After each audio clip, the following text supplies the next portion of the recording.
9 o'clock.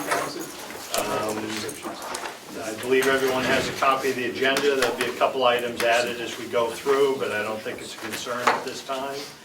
And if we could start with the Pledge of Allegiance, and Representative Knirk, if you could lead us, please. I pledge allegiance to the flag of the United States of America and to the republic for which it stands, one nation, under God, indivisible, with liberty and justice for all. Thank you.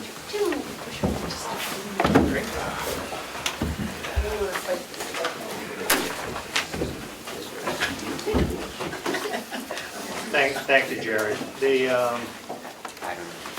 We have a full agenda. We have a presentation by Ms. Burke, but I do want to open the opportunity for public input. I need to cap it at no more than 5 minutes. Public input will be taken at the end of the meeting for anyone needing more. Is there anyone present that wishes to speak during public input? Okay, thank you. We will bring that up again at the end of the meeting if we're joined by others. First item on our agenda is discussion of the agreed upon procedure. And we're fortunate to have Ms. Burke here to give us a presentation. I have some comments on that, and then we'll get started. Ms. Burke, I read your report with interest, and I watched your report to the commissioners on May 3rd. I think it's important at the onset to read directly from your report, page 1. I quote, "We have performed the following agreed upon procedure enumerated in our engagement letter, which were agreed to by the Board of Commissioners and agreed to by the Carroll County Delegation. The sufficiency of these procedures is solely the responsibility of the parties specified in this report.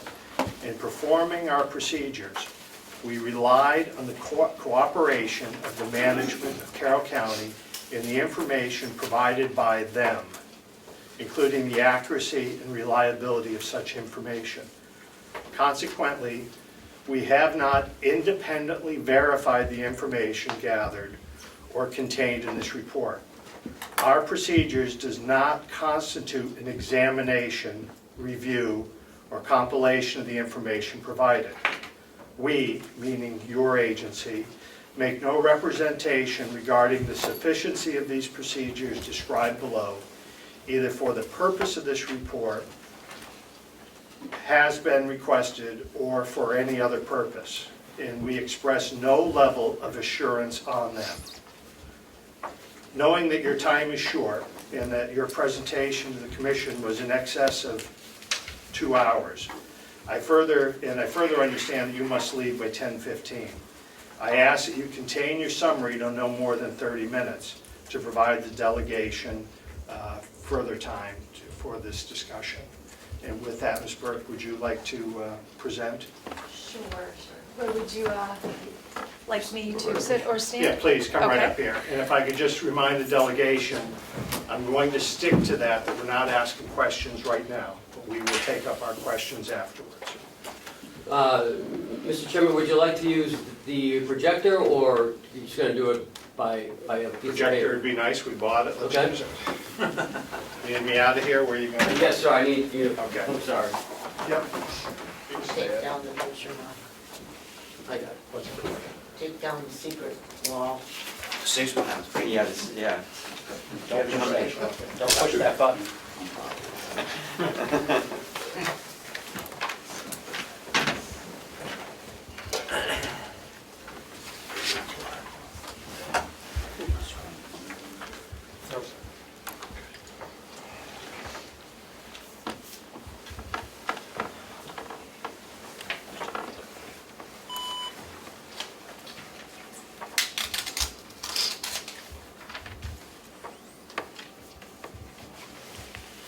Real low.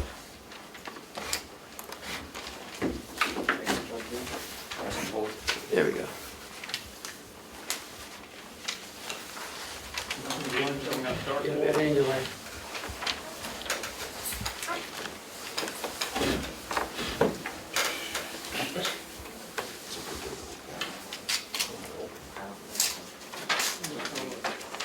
No, that's not. Use the plus and bring up. Yeah, and Use the plus where? Here? Right at the top bar. See over that? to the right, Next to the percentage, see where it says 52.3%? Yeah, use that plus and no, then just circle. just hit the plus a few times. There you go. Okay, and the arrow on your right, Oops. hit the arrow on the right, just below table of contents. Next to fill and sign, it'll shrink that right column down, straight down. That, yeah, hit that arrow. No, not that, the arrow on the left. What is it? Oh, this Yes, one? yeah. There we go. Thank you very much for having me here today. I'm going to go through and do an overview of... Can't hear you. oh, A little louder. Sorry. Okay, I will try to speak louder. Please let me know if you can't hear me. If you wouldn't mind, Ken, going to the first section on nursing home bond funds, and I'll talk a little bit about that section.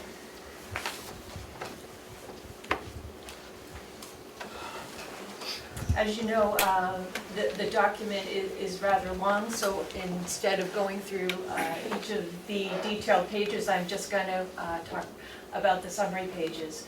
So this particular request was related to preparing a detailed analysis of the nursing home construction bond funds using various pieces of supporting documentation, both internal, representing vendor reports, general ledger reports, project reports from the accounting system, as well as external documentation such as bank statements and so forth. If you look down at the results section, this is a summary of the activity related to the bond fund. So on the left-hand side of the page, you can see the year column going down, and then a running total of the funds, beginning funds, and then the middle column is the costs, and then the ending fund. So it's really a running balance of the funds. To the right, the grids, these are the source of the cost, and when I say source of the cost, when we looked back to the project, the costs were being recorded a little bit differently in the general ledger, depending on which year you were looking at. So specifically, in 2009, the general fund column, when you started the project, you began charging the costs to the general fund, kind of as a holding area for those costs. And then the middle column, you can see from 2009 to 2012, most of the costs are being charged to this particular general ledger account. 14 and 15 using a different account, and then on the far right you have some bond payments that were approved to be paid out of the bond funds by the delegation. So when you come down to the total funds expended, you can see 23,918,344. It's that middle column, kind of where the light is shining. All of those items, or that 23 million, if you look into the supporting documentation that accompanies this report, you can see the totals that were paid to the vendors representing that dollar amount. In addition, $400,100 were received in grant funds were received to offset some of the project costs. And coming down to, and then also some capitalized interest and bond costs, issuance costs. So the total cost of the bonded project, 23 million, including the bond payments of 1.675 million, 23,849,328. So that was the total cost of the bond. What ended up happening is that there were some leftover bond proceeds. That amount was 231,034, which got closed to the general fund. So that's really just an analysis of kind of what year the funds were expended, what general ledger account they were posted to initially. And then again, in the back of the report, you can see the list of all of the vendors that were paid and the dollar amounts. The next one. The demolition of the 2 wings of the old nursing home. So the request was to obtain supporting documentation for the cost bids and bids responding to the RFP, the contract, and the payments. And the following information, all of the bullet items, that information was included in the report. So the Commissioner's request for proposals, the legal notice, minutes of documenting the opening of the bids, the minutes documenting the acceptance of the bid, the signed contract itself, a general ledger report which details all of the invoices that were paid to the contractor, totaling $513,455, and then one small invoice to another entity for $624, the actual invoices themselves, and copies of the checks. Next slide. The request on this item was to prepare a detailed analysis of credit card activity for 2012 through 2015 using various pieces of supporting documentation. So what was obtained during this request was a report showing all of the credit card postings to the general ledger, an invoice report showing the vendor payments from the ACES financial system, and that's your accounting system, and then the credit cards themselves. And if you scroll down, this is just an analysis of all of the credit card charges for that period of time. So a total of $419,976 was posted to the general ledger. And that was agreed to the paid invoice report, so you can see all of the invoices that were paid, and then you can match up those invoices from your general ledger system or from the vendor report to the external documentation, to the credit card statements themselves, which are included in the report. And when you look down the bottom, it's just an analysis of the comparison. So the first line is postings to the general ledger. So there's it's primarily two credit cards, the sheriff's and the MVC credit card. So total of $419,976 hit the general ledger, broken up between those two departments. The paid invoice report, so you can see the actual information in the ledger for the payments, and then the credit card statements themselves. So there is a discrepancy with some of the credit card statements. For whatever reason, it seems like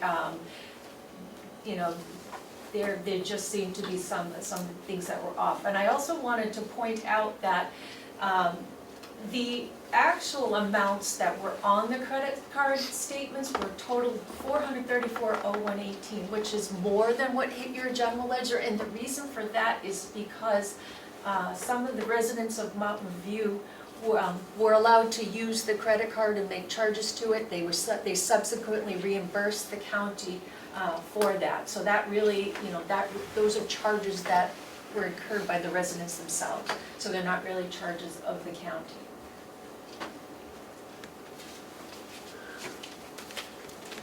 The pellet boiler system, the request was to obtain support for the costs and the bids, the contracts and the payments. So the following information is included in detail in the report. The BPS proposal, the signed contract for $375,000 and copies of the invoices and the checks. There was an additional BPS invoice and check for $50,400 related to piping. And then as well, there's a Biomass Commodities Corporation agreement for the boiler itself and for crane service. And then the minutes approving the biomass agreement. So below is a summary of that particular project. That was obtained from the general ledger and supported by the various pieces of documentation that are included in the report.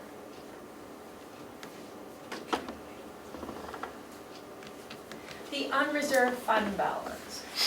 The request was to prepare an analysis of account activity using accounting records and other support for 2011 through 2015. So the grid that you are looking at is the unassigned or the unreserved fund balance totals that were derived from the audited financial statements, and excerpts from those financial statements are included in the report. It's important to point out that in 2015, your presentation of your financial statements changed significantly.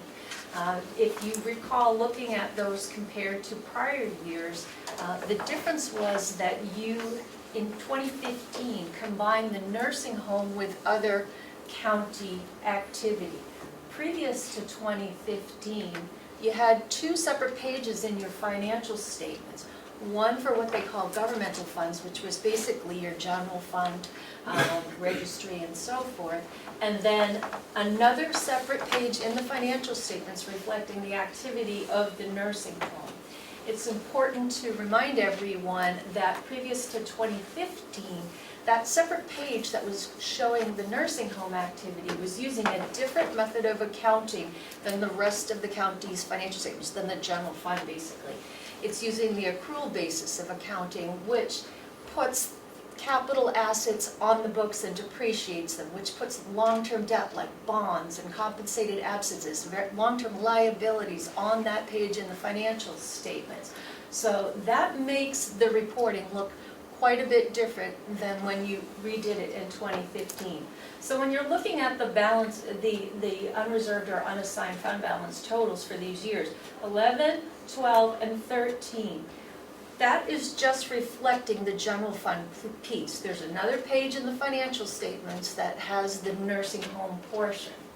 In 2014, the auditor disclaimed an opinion on your financial statements. What that means is they did not give an opinion. They put a report together, but they didn't give an opinion on it.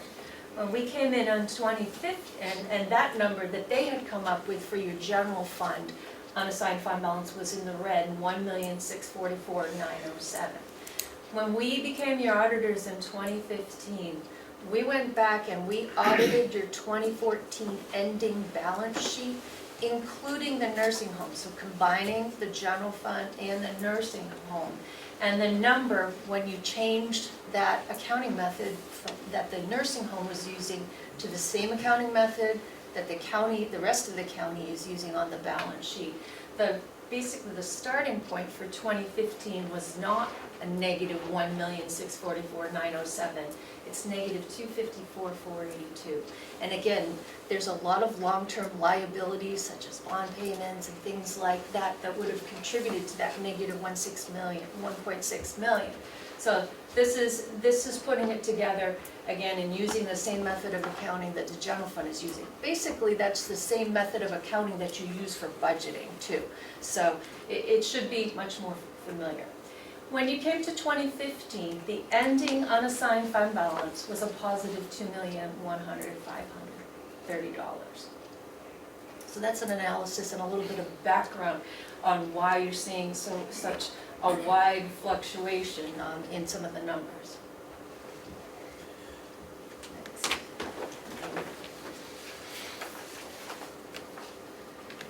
The request for this one relates to two general ledger accounts to prepare a detailed analysis of account activity using the accounting records and related support for 2011 through 2015.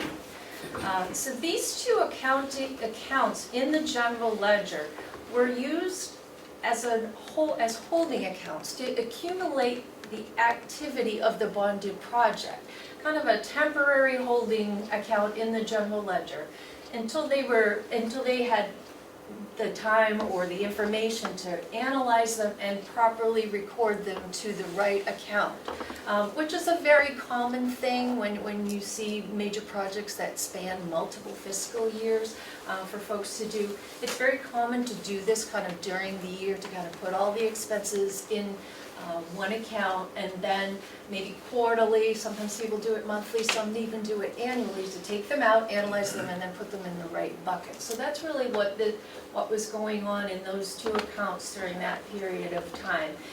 The last sentence, before you get to the detail, it's very important that when, to realize that this does not reflect all of the activity of the bonded project. As I mentioned on the first request, when we talked about what was going, where all the bond costs came from the time you started the bonded project to the time you ended the bonded project, there seemed to be different methodologies on how the costs were being recorded on a monthly or an interim basis. Ultimately, they all get to the same place, but this is just a reflection of one methodology that was being used during the project.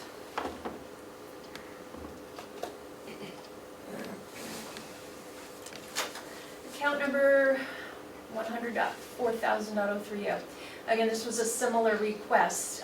We obtained reports in the general ledger system and did not see any activity at all, any postings for that account for 2011 through 2015. Unanticipated funds received, and we had a meeting on May 3rd to realize that this is a draft and there are a couple of corrections that need to be made on this page. Specifically, the heading says 60,250. I believe the number needs to be 64,250. But in the back of the report is some additional detail about the receipt, and this is the receipt relates primarily to the state of New Hampshire had provided. Can't remember again. I think it's some estates of some of the nursing home residents that. Yes. Is that what it was? Yeah. Couldn't remember off the top of my head. It's some monies from the state of New Hampshire from some of the residents' estates that was due to the county.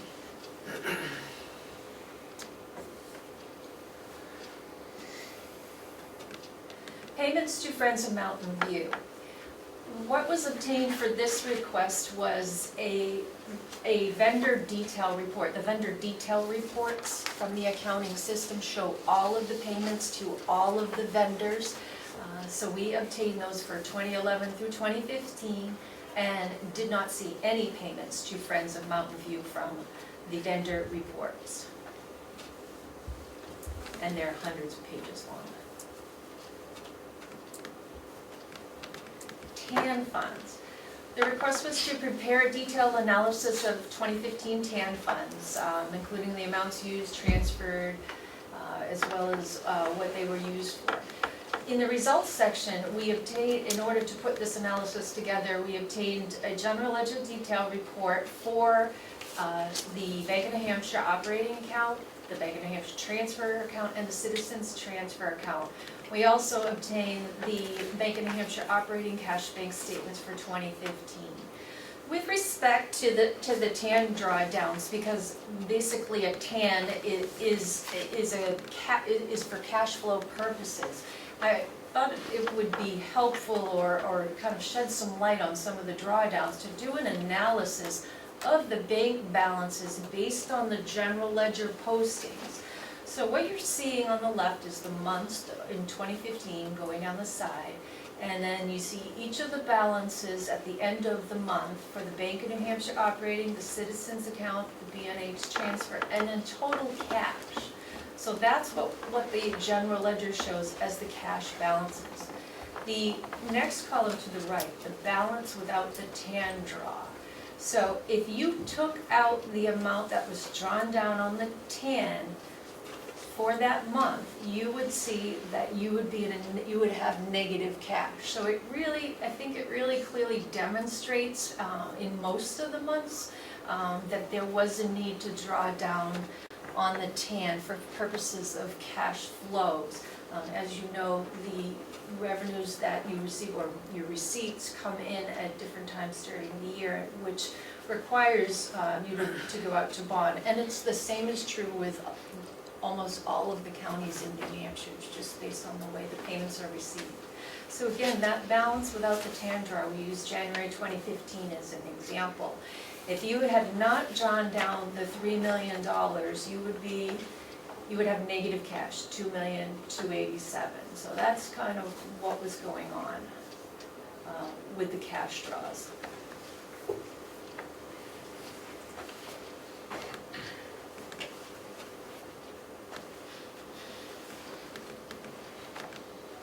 $25,000 transfer. This $25,000 transfer relates to a deposit on one of the contracts that we have talked about. I think it was the pellet boiler, I believe, is what it relates to. And the support is included in the report.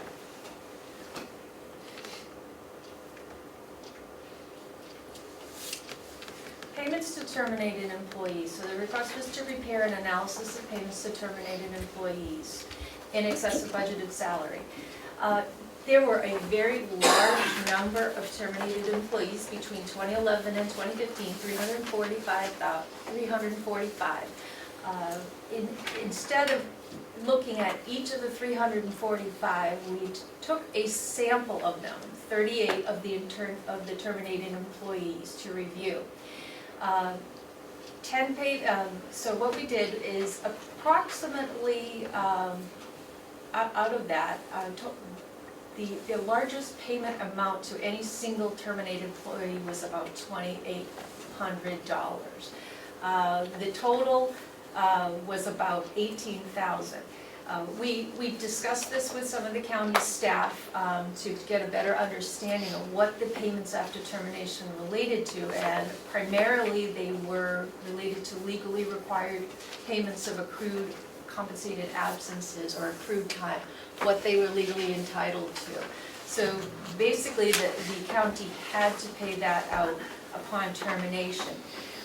Common to most governmental agencies, not just counties, towns, cities, termination payments or that value of accrued time that's required legally to be paid out upon termination, it's not part of the current budget.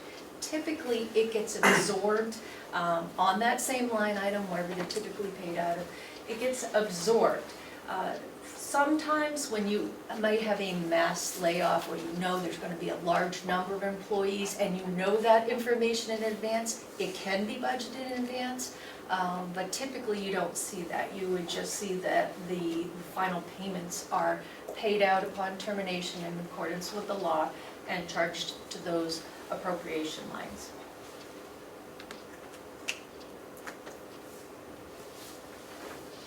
And then you start getting into the supporting documentation for each.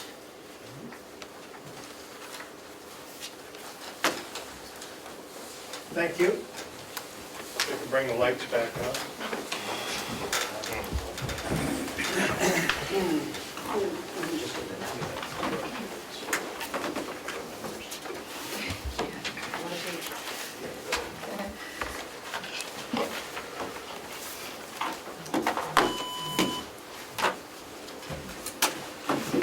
Thank you, that was very helpful.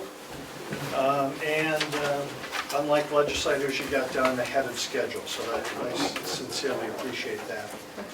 And I'm going to open up some questions. I'm going to start, and we'll have an opportunity, so it's going to leave us probably 45 minutes, which should be plenty of time for that.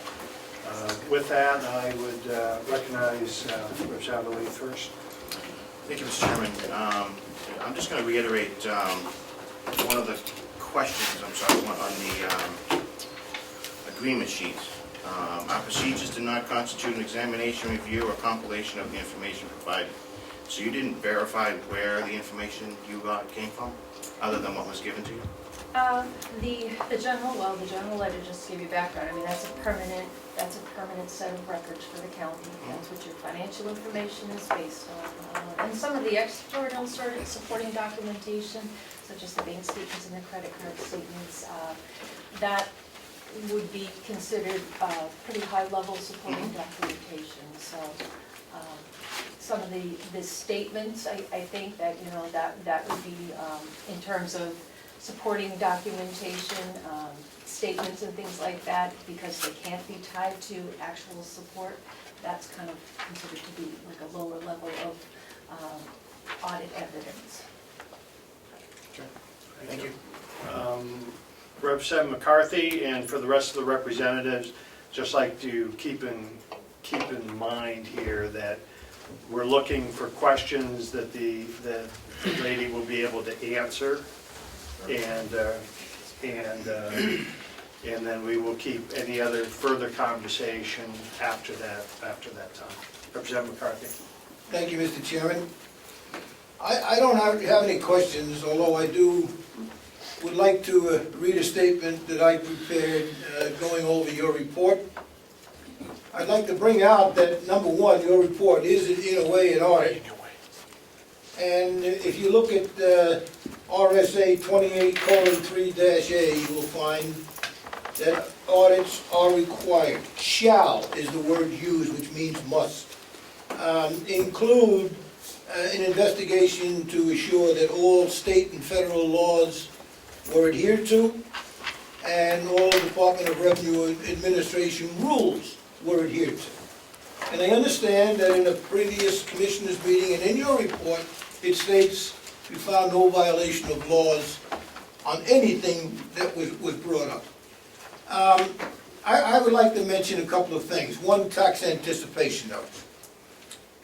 For those who may not be informed, the new law governing the use of TAN funds by counties has been signed by the governor, RSA 29:8-B, with an effective date of July the 8th, 2017. It stipulates that TAN funds shall be used only to pay expenses associated with an appropriation contained in the current year's budget.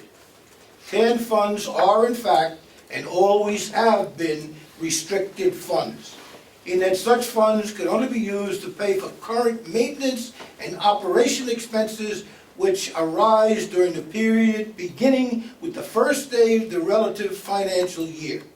The use of TAN funds to pay year-old or older debts is in violation of the Municipal Finance Act, RSA 33:7.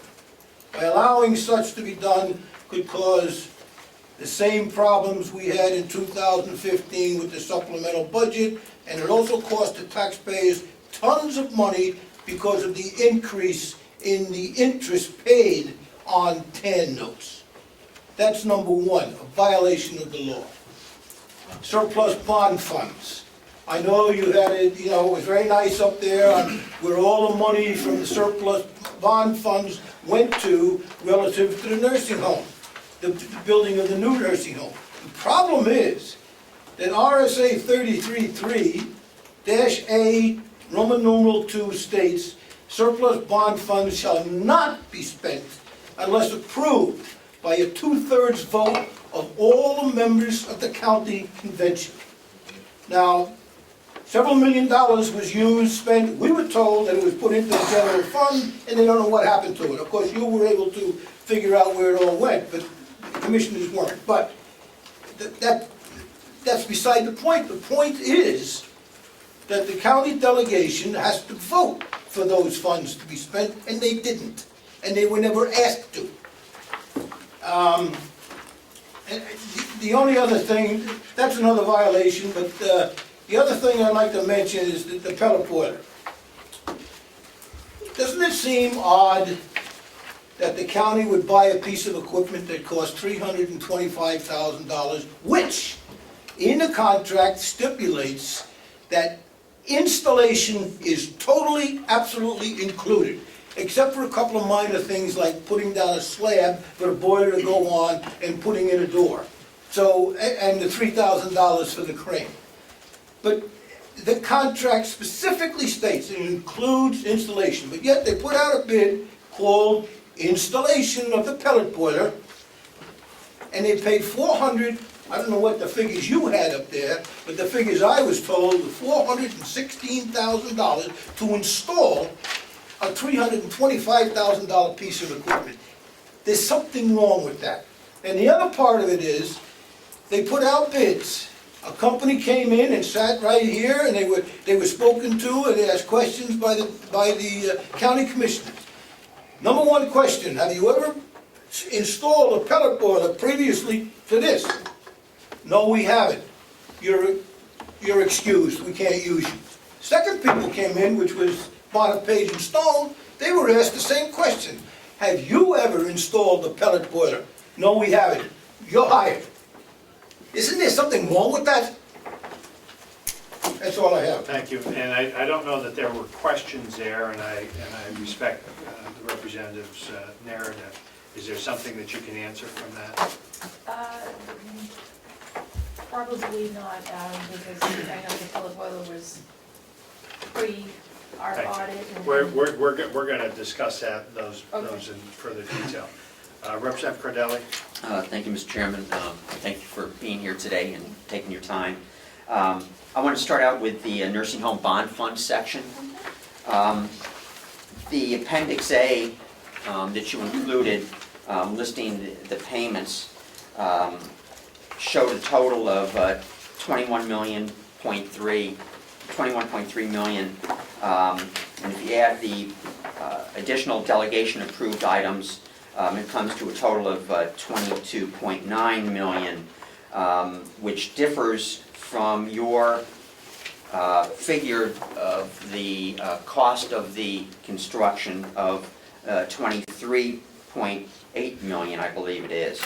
And I'm wondering about that discrepancy between Appendix A and your summary on the initial page.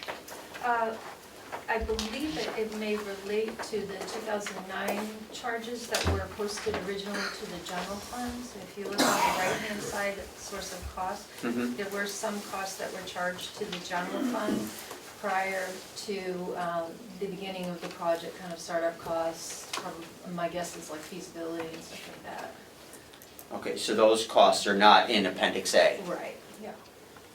but they were eventually charged to the project. Right, so kind of to get an understanding of this, as you can see, as the project went along, the initial costs were charged to the general fund, then they were using that first account that has most of the cost in it of 20 million, and then in 2014 and 15, another general ledger account. So these are kind of like the initial charges when they got posted to the GL, but ultimately they got reclassed into the one project. Further. Sure, thank you. The Appendix A lists the vendor payments, and I had some specific questions. You did not look into any of the detail for these payments, is that correct? That is correct. Okay. There was a payment of $850 to the Internal Revenue Service. Can you offer any possible explanation from your experience as to why there would be a construction bond payment to the IRS? I'm guessing it has something to do with the bond itself, bond issuance costs. Typically, you would have IRS filings with respect to the bond issuance. Mr. Chairman, would it be possible Please. to ask the administration to further define what the reason for that IRS payment was? I'm sorry, go ahead, sir. Would it be possible to ask the administration to offer an explanation when time permits as to the reason for that IRS payment from the bond? Sir, I don't know if you have an answer at this point or whether we should come back to that. It's fine for come back to that. Let's move on with that. Okay. One other question. There was a payment of $2,900 to Mason and Rich. I believe they are an auditing firm. And in looking at the detail, there are adjustments per the auditor to bond construction monies. Yet we were told on multiple occasions that there was no auditing of the construction project. Can you offer, did you look at any detail about that, or I did maybe not. that again, Mr. Chairman, requires further explanation from the administration? If I could just ask the Melissa to make note of that, those two items. I'm sorry, go right ahead. I'm just speculating I'm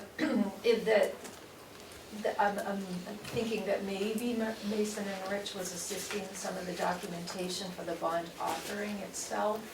Sometimes the audit firm itself will assist in providing schedules that are needed for the bond offering.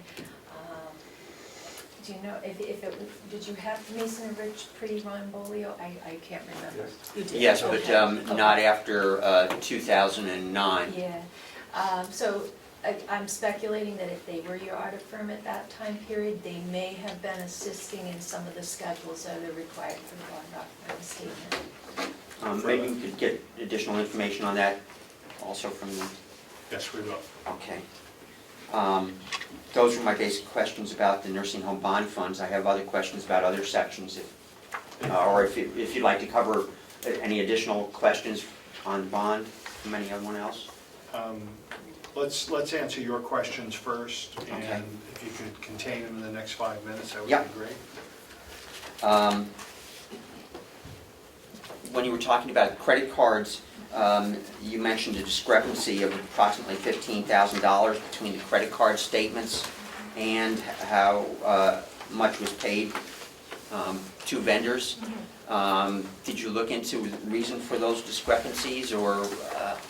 No, just knowing how the system works, I would suspect that the difference between the general ledger and the vendor payments and the credit card statements themselves could be timing issues between the postings to the general ledger and the statements themselves. So just considering, even though 15,000 is a significant amount of money, I would say from a professional standpoint that it's probably reasonable to expect some timing differences, especially when you're starting from point A to point B and trying to compare the two things.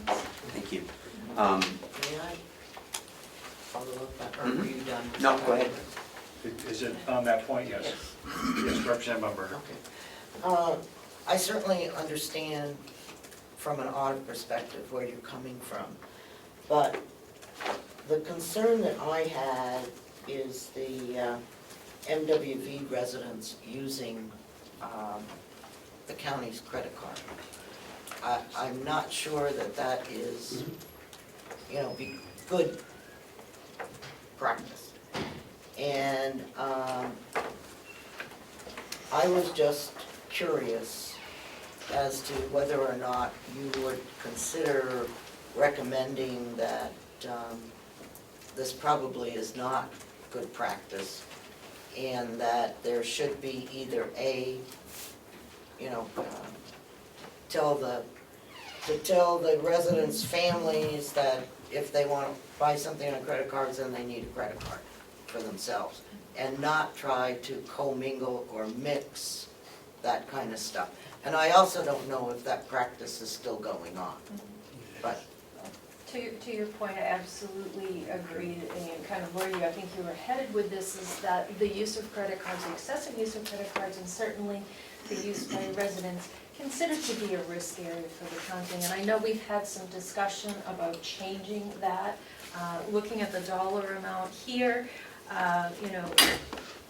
You have multiple credit cards out there, and you have quite a bit of money going through there. Credit cards, you pay in before it gets approved. It's kind of circumventing the process there.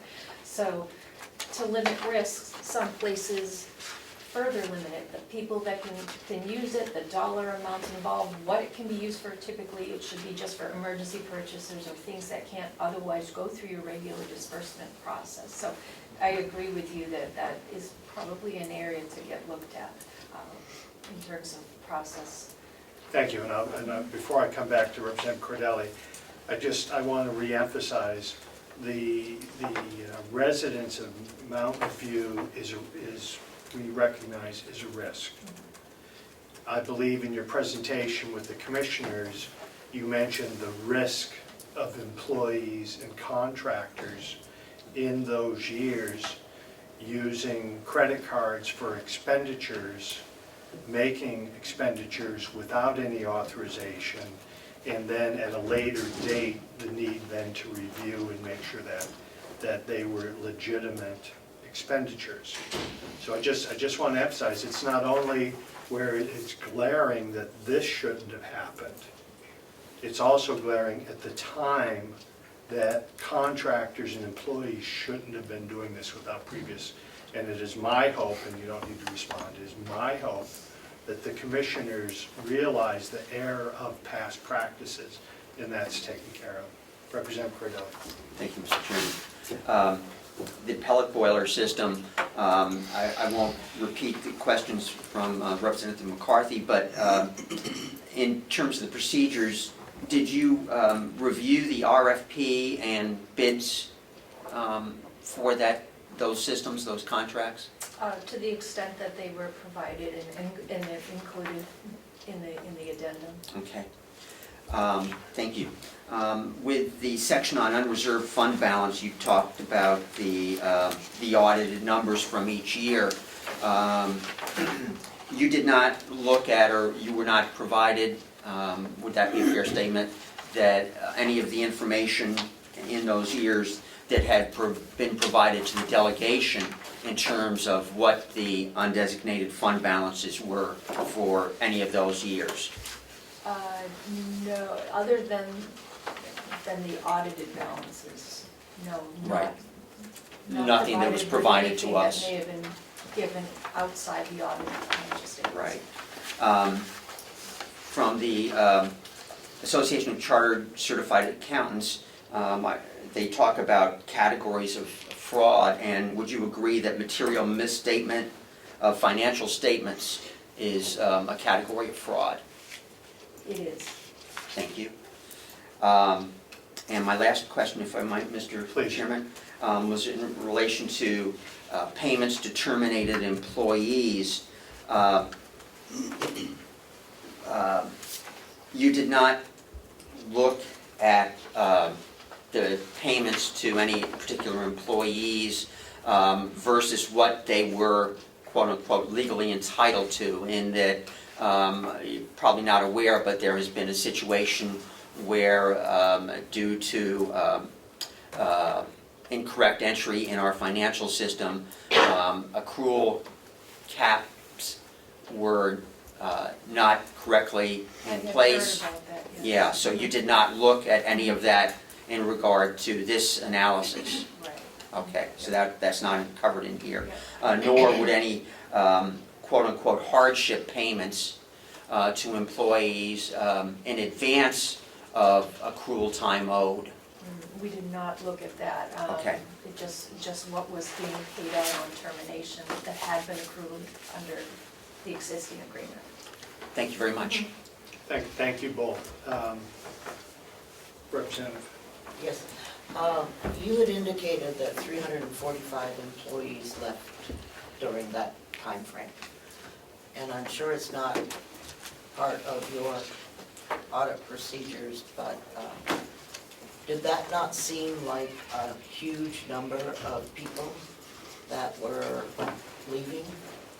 And and I certainly concur with sampling, that's okay. But did you sample, was your sample spread across all of the departments, or was it focused, or well, obviously the majority of people are over in the nursing home, but were there others other than the nursing home that you looked at in this regard? Yes, yeah, the sample was, we attempted to get the most representative sample possible based on the list of employees provided, and they were categorized by the departments, and so we did pick from multiple departments to try to get that representative sample. So multiple departments over the various years that we were looking at as well. Thank you. And of that sample, tell me the size of your sample. 38 out of the Roughly 345. 10%. Yeah. Thank you. Representative Bucco, please. Thank you, Mr. Chairman. Thank you, Mrs. Bird, for affording us this time. I'd like to focus on the unreserved fund balance. So apparently what you used here was just a year-end summary of our financial statements, and then you gave us this summary of dollar amounts. Is it possible to do an audit that would show, that would be able to document the individual transactions in and out of this account? That we could point to and say, well, here was the error? Well, it's not so much that transactions flow through the unreserved fund balance. I mean, the unreserved fund balance, it's a beginning.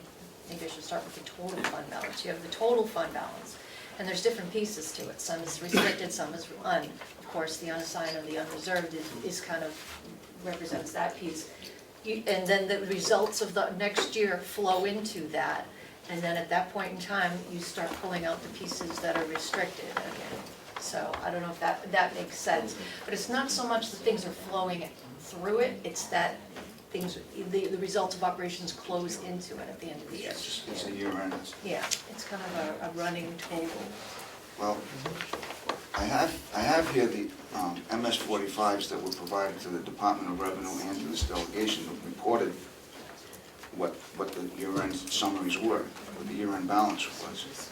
And the numbers are not even close to any of these numbers that you put out here. So how do we reconcile such wide differences?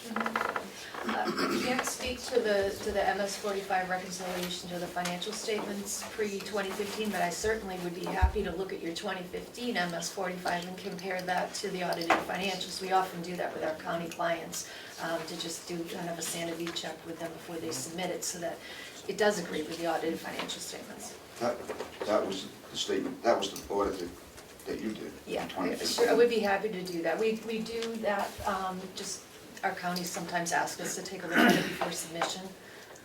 I think the discrepancies was in the earlier years before that.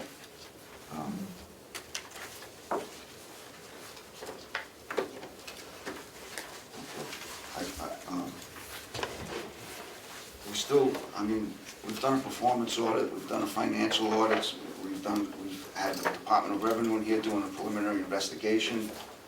And we still can't seem to pinpoint what the problem is here, and the different numbers that, I don't know. I guess, let me move on to the nursing home bond. First of all, the delegation only authorized $23 million. And this financial statement starts out with over $24 million. How do we get There's a to bond that? premium involved that was received, a bond premium. Was that interest? It's part of the bond itself, and so you receive the premium, it's part of the transaction itself, so you actually get more than the original bond $1 amount. million more? Yep. Oh, I guess that was good. But out of all these figures, I still haven't been able to pinpoint what the nursing home actually cost, just the construction cost. Yep. Well, if you look down on the bottom of that grid, that 22,574,429, Yeah. that's, when I was doing the analysis, based on all the support that I was given and came up with in comparison to prior audits, fixed asset and depreciation schedule, I believe that is the number for the cost of the nursing home right there, not including the bond payments that were authorized by the delegation. So there would have been maybe around $2 million left over from active construction. Yeah, and then 1.6 million was used for the bonds, to pay down the bonds payments. So that if you look at the far right-hand column right there, 1,175,000, that was in 2012, so that was authorized to expend the excess bond proceeds on that. And then another 500,000. Did that pay down the principal? I believe it did, I'm not positive, I'm assuming it went straight to principal though. Thank you, that's a welcome surprise since we were calling for that, but didn't think that it ever happened. I guess I'm still not sure about this. I'm still not sure how we reconcile having two different accounting systems. I mean, you said earlier that the nursing home was using accrual and the administration was using cash. It's very complicated. It really is. In your accounting system, if you think about your financial statements are pre-2015, you have one page for the nursing home, one page for the general fund, essentially. And that's backed up by the general ledger system. It's basically it's using the principles of fund accounting, which segregate the costs for particular activities or grant monies or restricted, but it's really tracking it separately. It's almost like a department in a business, if you think about it that way. You know, you have Department A, you have Department B, so nursing home is one, general fund is another. With respect to the bond project, it was a little bit of a journey to try to see where everything was getting charged, but ultimately, because it was done differently, like I had explained, in the very early time of the bond, those initial costs, perhaps a feasibility study and everything was getting charged to the general fund, and then it gets moved to a holding account. So it's very complicated, but it did end up making it, you can see it, I think, using the vendor payment report. That I think is really a good depiction of where the money was spent, because you have things kind of going all over the place in the general ledger, this fund, that fund, bidding moved and things like that. But Your general ledger, I think I may have said this at the commissioners meeting, some general ledgers that we see, they don't tell the story as much. Your general ledger system actually is very good that way. And some of it is a result of the way the individuals put the documentation, put the information in as they're keying in the vendors' invoices. So they're being very descriptive. They're saying ABC contractor, and they're telling you exactly what it's for. So the way they put it in made it, really tell the story about the project. You see some general ledger systems where it just says construction. You don't even know who you have to dig down 2-3 levels to find that information. So it was pretty good. Thank you. Okay, thank you. Just want to remind delegation, we have 15 minutes with this honor. I will come back to you, Representative Marsh, Representative Butler. Thank you, Mr. Chairman. Hopefully a couple of quick questions. The chairman and Representative Alani pointed out the introductory statement to this effort in your report. And yet, the pieces of the report are very specific and are trying to clarify the questions that have been asked and clarifying in a very detailed way. How can you do that work and give us that specificity and yet not be willing to stand behind the report in terms of its conclusion and the backup that has been provided to you? It goes back to the auditing standards, the rules that we live with, and the type of engagement that we're doing. So this type of engagement is quite different than the one that we have with you to do the audit of your financial statements, where we're actually giving an opinion on the numbers, that we believe they're materially fairly stated, that we tested them, that the format that's being presented is in accordance with the accounting guidelines, so there's accounting standards that your financial statements need to follow, and certain disclosures. So that's an audit where you're giving an opinion and a certain, that's the highest level of assurance you can get. This is a different type of engagement, where specific items are requested to be looked into. And so it's not, there's no testing performed like there would be in a financial statement audit. So for instance, I'll give you an example. In your financial statements, you have nursing home receivables. We test those to make sure that they're real, that they're collectible. We do all sorts of cutoff testing to make sure everything's in the right fiscal year. So we didn't carry it to that extent with respect to this engagement, because it's a different type of engagement. I hope that answers your question. Thank you. And a couple of other quick follow-up.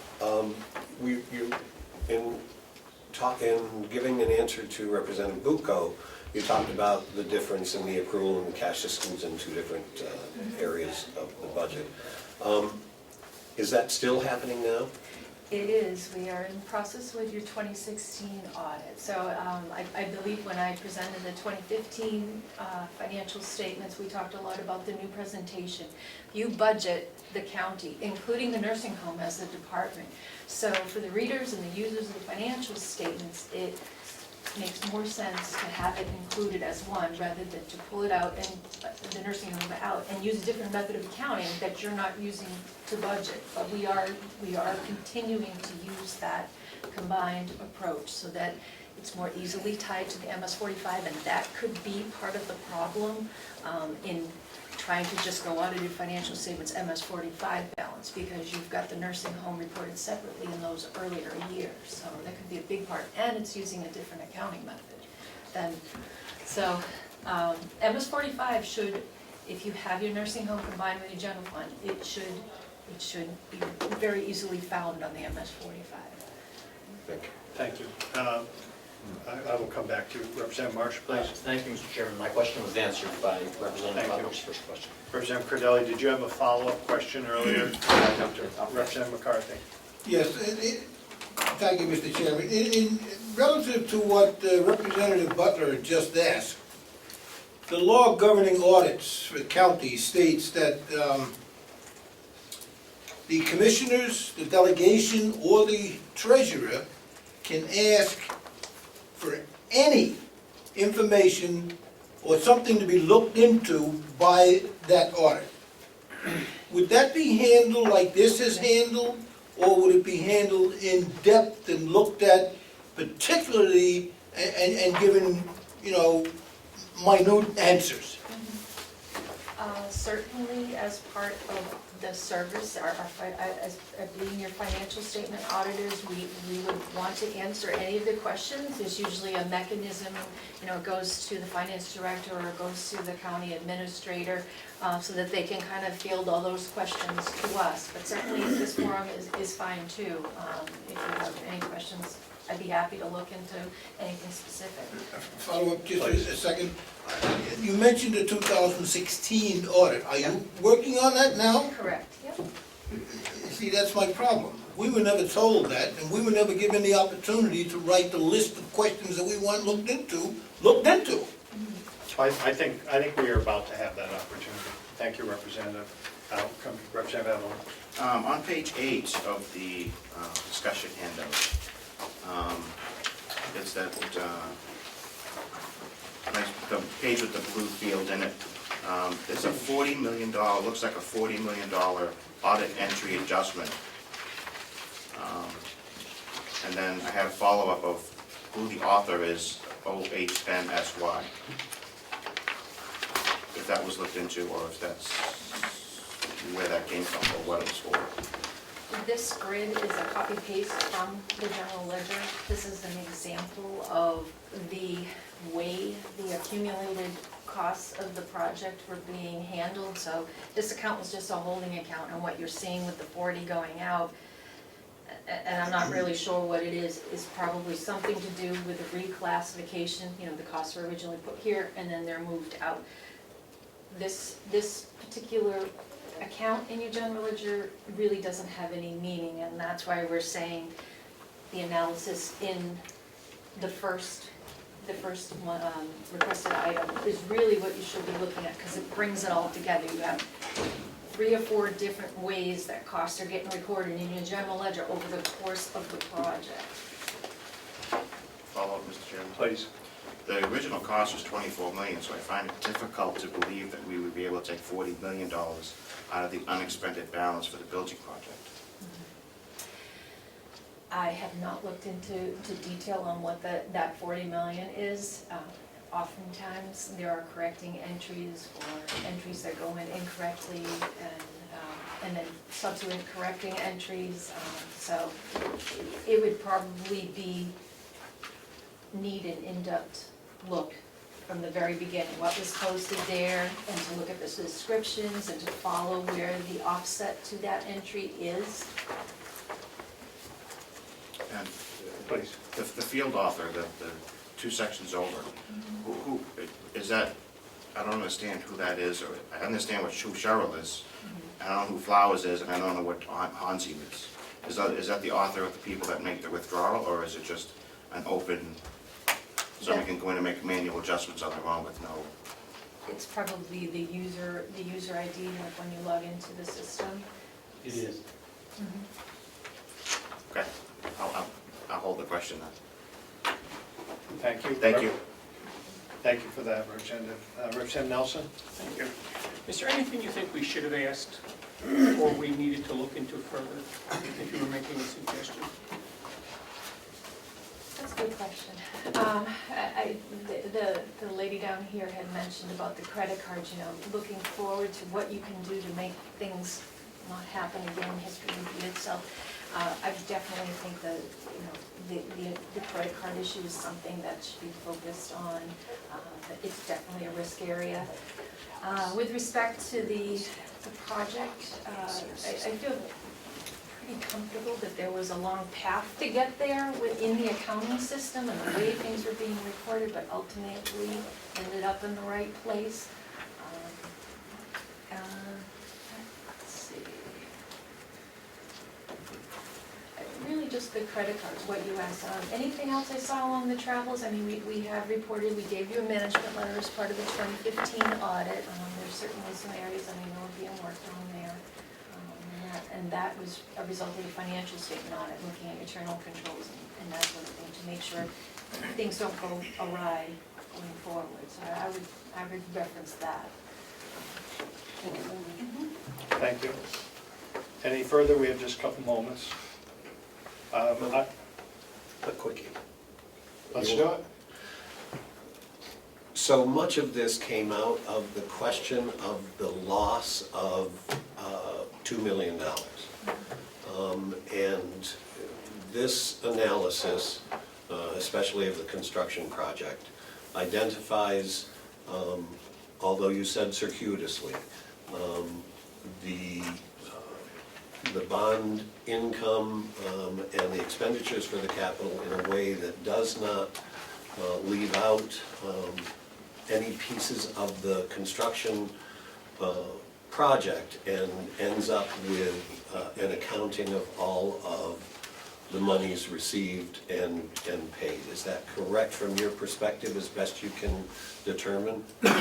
From the information that was provided, it does seem that, and I feel very comfortable with that first page grid that shows what was expended. It's supported by the names of the vendors, and you have backup documentation for each one of those payments. We didn't test them, but I'm sure that if you wanted to look at something, this gentleman over here has a couple that he identified, the IRS and the Mason and Rich one, you could have that information pulled. So I feel comfortable that you have the supporting documentation for it. Okay, thank you. And I certainly appreciate your time. I want to thank the delegation for staying concise on our question. I'd just like to mention that one more time, that the basis of your report was wholly from the information you were given, that it was not means tested, and it will be this delegation's further conversation what direction we would like to take to get possibly to that level of detail. I really appreciate that you answered our questions and giving us that opportunity today to address you, and we're going to send you to Vermont with a couple extra minutes. Thank you. Thank you. If we could move on to, I'd like to move into, unless you'd like to discuss this further right now, I'd like to move into the, because I know we have some time constraints on the remaining members. I was negligent in not mentioning earlier, excused absences from Representative Schmitt, who had a previous engagement he couldn't change, and that Representative Butler had a Chandler. Butler. We live nearby each other. Yeah. Thank you for that. Representative Chandler had a doctor's appointment that could not be moved also, so he had good reason not to be here. So if I don't hear anything further, because we'll have plenty of time under old business to talk about this further, I would ask the administrator to start in on the review of the first quarter of the 2017 budget. And with that, I'm going to take a break, and if you could take, we're starting with the administrator's report on the 2017 update. Hi, Mr. Kent, how are we doing? Fine, thank you. How are you, sir? Good, good. It's Lino, not sir, but thank you. How are we doing with the first quarter of 2017? We are where we were last year, so I think we're doing very well. You'll notice that in a lot of salary lines, they're a little over 25. That's because we had 3 pay periods in March, so it's skewed by one extra pay period. Which we budgeted for, correct? Excuse me? Which we budgeted for? Oh, yeah. Yeah, it'll be equal out. As you notice in human resources, it's at 35% because that was a payout to our to the human resource director who left. If we could refer to pages. Show page 2. That page 2.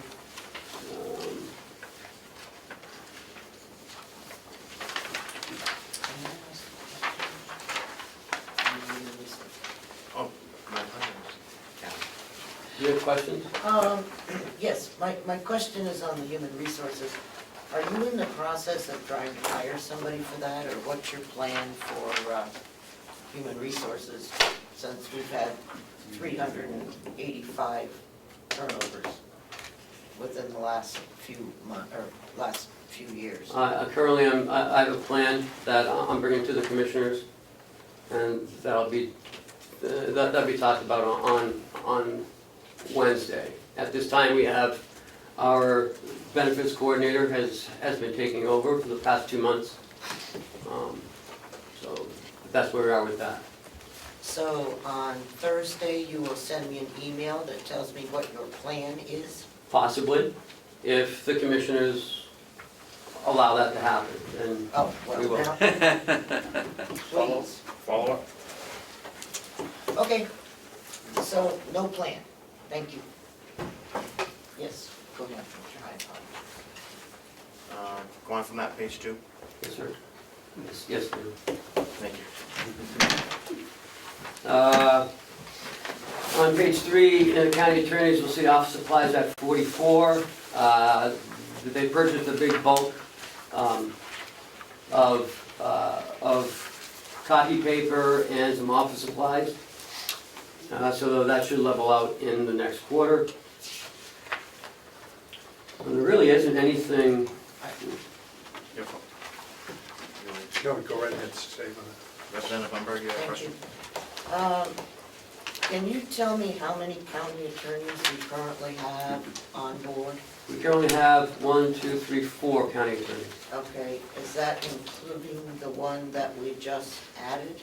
Yes. Okay. Can you also tell me where we stand on the drug court that was supposed to go into effect on 1 April? And the reason... That's not the drug court, that is felonies first. It was drug court. No, as well. the Okay. drug court's not starting until September. All right, tell me about felonies first then. Felonies first is doing very well. I talked to Michaela last week about it.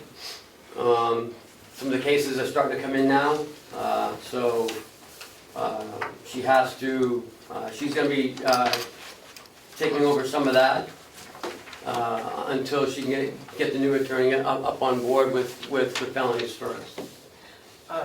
Would it be possible for us to receive a kind of a monthly report as to how many cases we're talking about in felonies first? Because we did authorize an additional lawyer to assist with felonies first. Mhm. So if we could just get a monthly report as to how many cases. I will speak to her on that, yeah.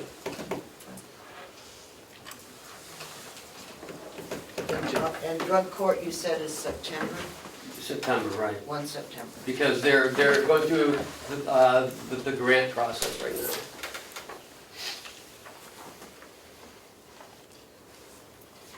Not our grant, but the state of New Hampshire's grant.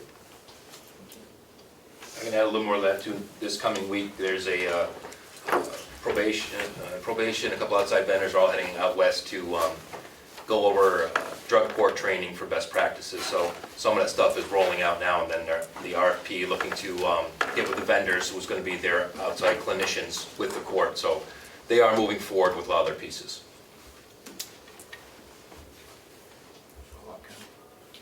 I wish it was faster. Okay, sorry. Continue on page 3, Ken. Everything else looks as it should. The Sheriff's Department, he's got outside details. He's at 32%, but the revenues also, Offsetting. right, offset revenue for that. In the budget, he has not started the Kankamongus detail yet. As of the first quarter, he's starting it, I believe, Memorial Day weekend, which is this weekend coming up. Do we need to have a discussion about how to pronounce that? Yes, it's Kankamongus. No, it's Kankamongus. No second N. No second yet. I'm not getting into You this. can say August, you can say Kankamongus. MAG. Kankamongus. Rhymes with August. I I went through it last week with the commissioners. Sorry. You're doing better. Thank you. Just call it. Okay, you're all Just the set. cake's easier. It is easier. Ken, I had one question on page 5, if that's okay Yeah. with everyone. 65% on the radio and communication expense, just to make sure we... That's an upfront licensing thing that the sheriff does. Great. Thank you.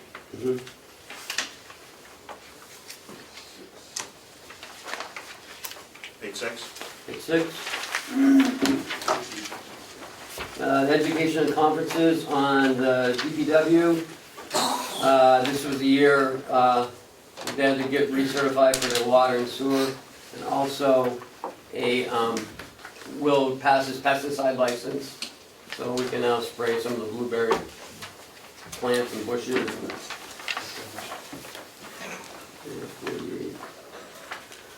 Probably not gonna need sand and salt from the children. If I could just do you, if I could, Representative Evelyn. My pleasure. It's upfront cost, getting the certifications. Does the department head feel that there's sufficient money going forward, that it won't require any more funding? I don't understand the question. We're at 86%. Yes, Does yeah, it no. look like we're going to get through without any issues? Yes, yes, sir. Thank you. I'm sorry, go ahead, Representative. The sand and salt, that was for the first quarter, which was heavy. That'll flatten out, hopefully. Good. I had a question on that. Is that for this year? Yes, There's no additional costs and we must have some in reserve if we paid that much up front for this year. well, that's for January, February, March, then we'll have some for November and December. So we have some in stock then? Yeah, no, we don't have any in stock. It'll be coming in September, I believe. All right. Thank you. You back? No, go ahead, finish up. Page 7, Ken? Yes? Just looks like the travel expense, I think is the only one that's out of, Yes, page 7, halfway down. yes.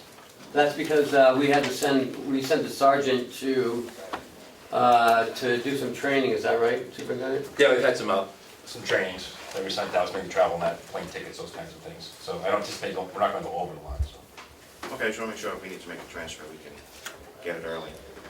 If we do, it'll be regularly. Great.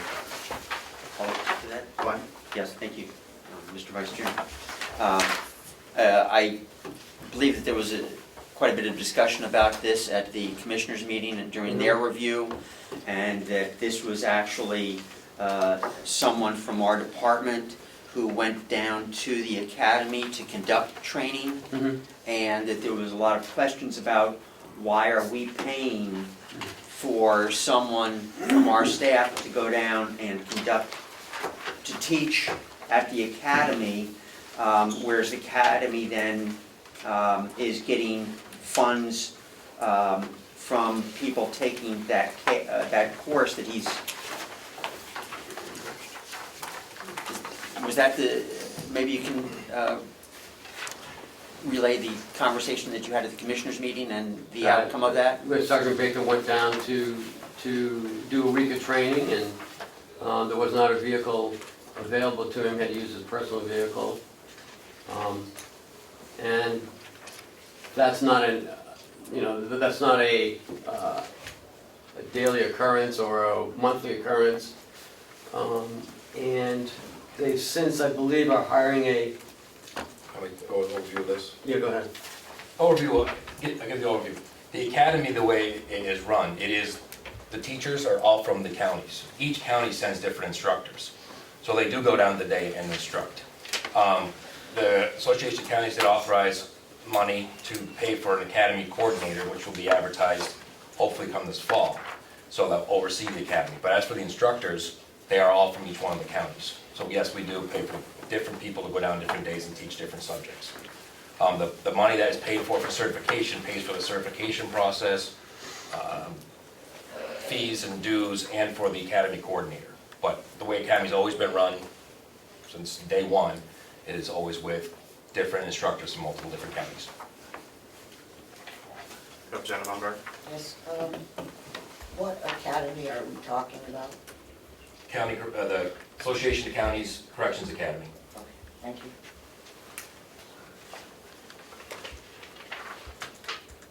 And one Follow-up, yeah. So, if I heard you correctly, is it the Association of Counties that pays for the instruction portion of it? In other words, when you send some, or is it when someone goes to get certified to the classes, is there a charge for that? Each student or cadet goes down there, it's $500 to send one down to get their certification, 5 weeks of certification. So there is a charge for each one of our cadets to go down. Thank you. Anything else, Glenn? Not this time. On page 8, interest expense, DSRF water system, we paid half of that, and the jail bond debt, we have another one due, I believe, in July.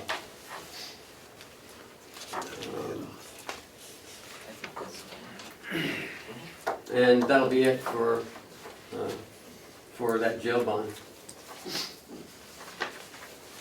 Great. Well done.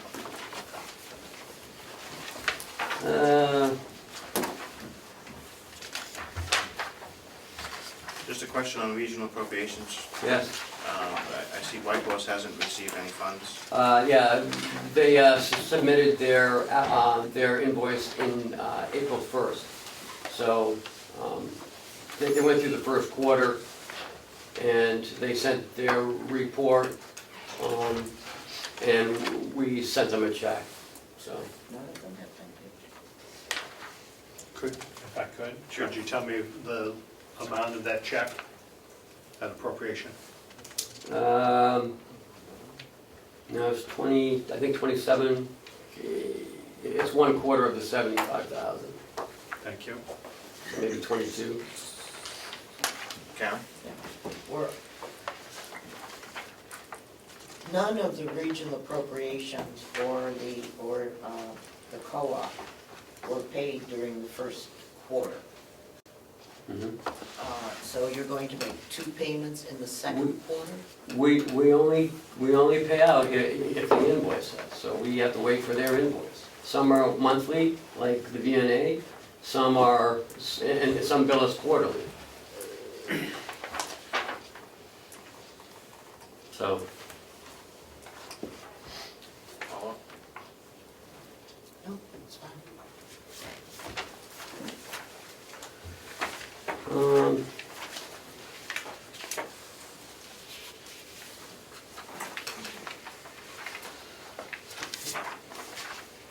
Nursing home, on page 11.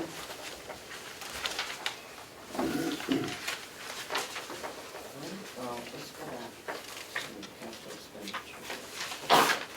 Bless you. Can you go back to page 9, Ken? 9. Capital expenditures? Mm-hmm.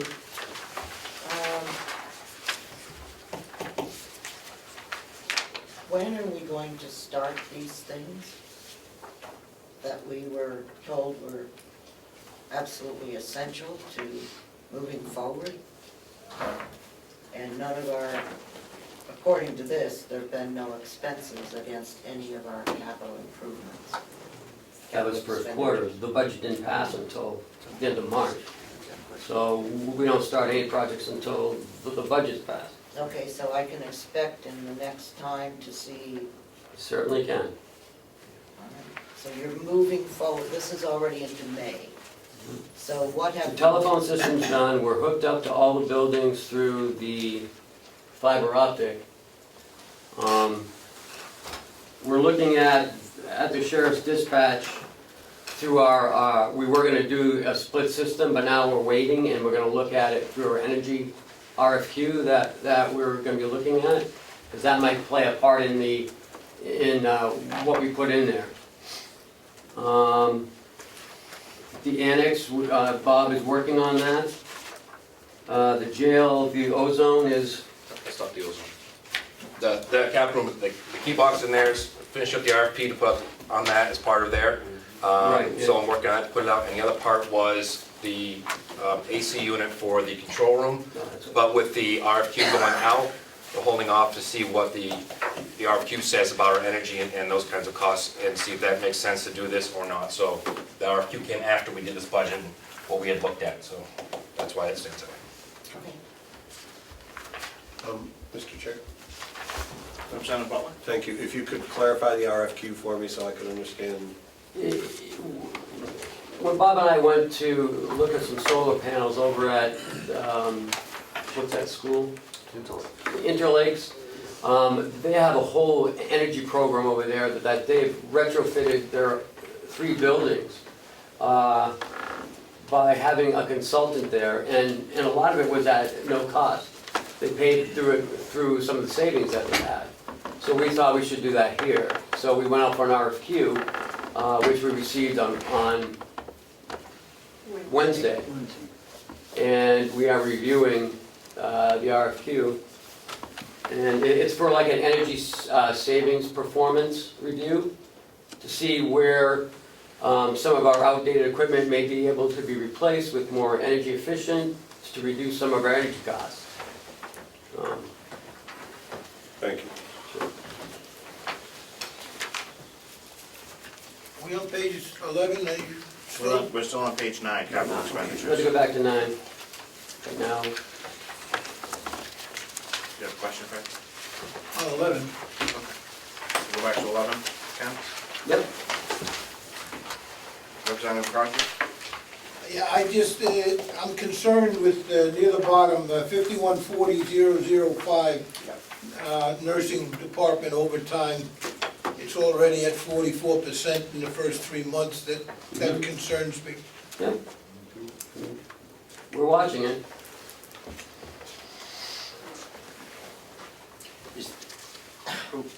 Okay, hands. Representative Umberger? Is that a result of not having sufficient people on board? I mean, what's the problem? I mean, when you do overtime, there's a problem. Either one, people are calling in sick at a higher rate than anticipated, or we have vacancies. It's both. We have sick call, and we also have one open nurse position on nights that we've just hired somebody for. We've been actively using a different type of recruiting, going online, and it's being very productive. So I think last week we brought on 5 new people, and I think we have another 2 or 3 people starting this week. So we're filling the vacancies nicely. Nights are still a problem, but it's getting to be less so. So what you just suggested is that during this current quarter, overtime requirements should drop. Correct. And if I might go on, it would be helpful to me if I could see some sort of trend in number of sick people, call-ins, because they're not well or they're ill. If that's the area that is causing some of this problem,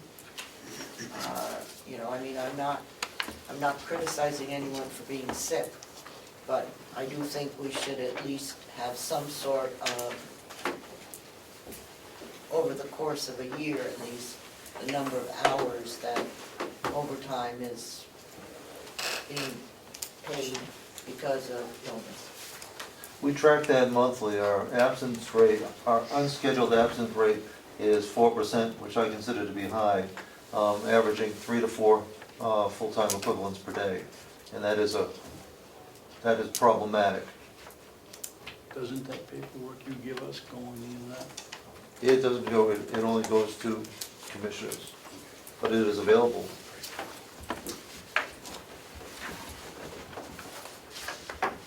Representative Cordelli? Thank you.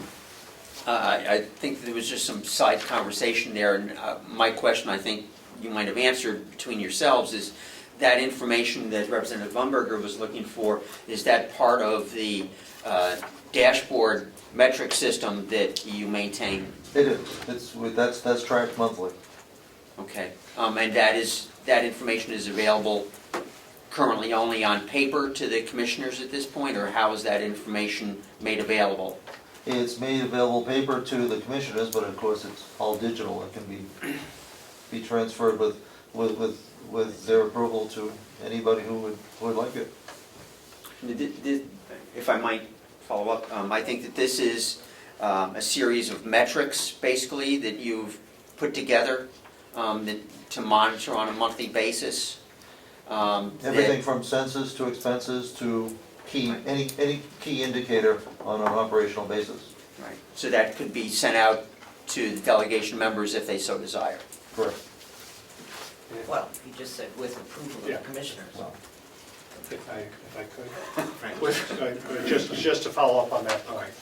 So it would be greatly appreciated by the delegation if you would have that conversation with the commissioners. Perhaps they'd like to answer it now. And then that information could be flowed through our clerk, and at least, and then it can be disseminated to the delegation. I think there might have been a little, we get a monthly report on paper, and he comes in and goes through the paper with us. He does a nice job. If he would like to send copies to the delegation, I don't think we have any problems with that. No, no. I mean, that's, So if you could send that through the clerk, that would be appreciated. It could be electronic? Yes. Yes, it is Yeah, electronic. right, okay, good. So I just cut down on the paper? Yeah. Thank you. Representative McConkey? Thank you, Mr. Chairman. The reason that this concerned me when I first looked at it, it wasn't too long ago, a couple of years ago, when nursing overtime was up $1,000 a day, $365,000 a year was appropriated for nursing overtime, period. And we were told at the time that it was in the contract that RNs who were full-time employees could bump anybody off of overtime and take it themselves, which means it was costing us the most money for overtime with RNs. That's not, they're not doing that now, are they? That's not true now, and I don't know that it has ever been true. I'm not sure what you were told, but since I've been here, there's nothing contractually that obligates us to overtime. Well, a couple of years ago it was true, and we were told several times right in the year that it was in the contract, there was nothing they could do about it. In fact, the RNs are not subject to the collective bargaining agreement, and I'm telling you what history was. not the case now. So I'm just concerned that that's not happening again. Representative Butler? Thank you, Mr. Vice Chair. I see that with agency staff, we are just under 25%, and yet the overtime is higher. A couple of questions. One is which costs more, and why the control with agency and the overtime and the larger amount with overtime? A good question. The cost, depending on agency, and there are two categories of agency. There's long-term placement, which is relatively the same cost as overtime, and there's short-term placement, which is almost double.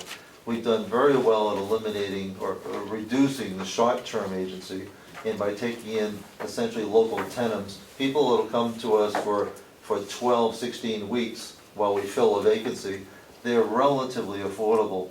Still more expensive than what we should be spending, and we're replacing them with permanent staff. But we do want to get, agency not only present an extra expense, they're relatively speaking the potential for reduced quality. So we'd rather have our own staff who are trained and on board.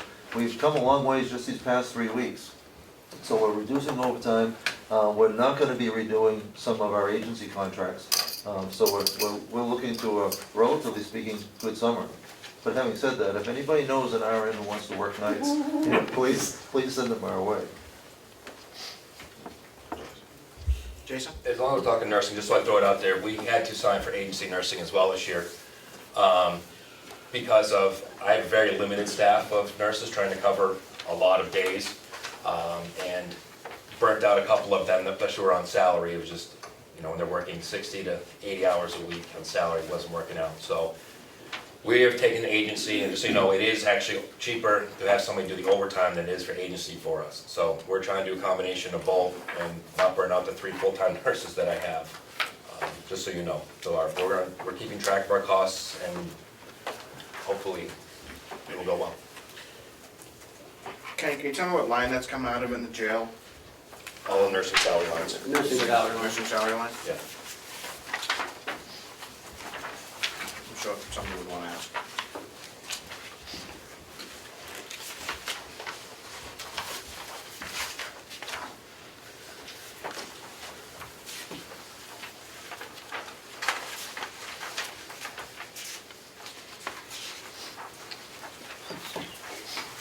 Still on page 11, Ken?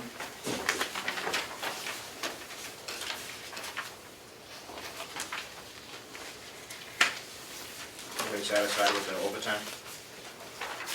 Hearing an explanation. Page 12?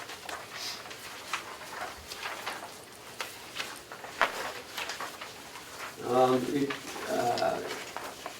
5150-005, you got some overtime in environmental services. We had someone out, so Bob had to, he doesn't do it very often, but he had to do some overtime, so.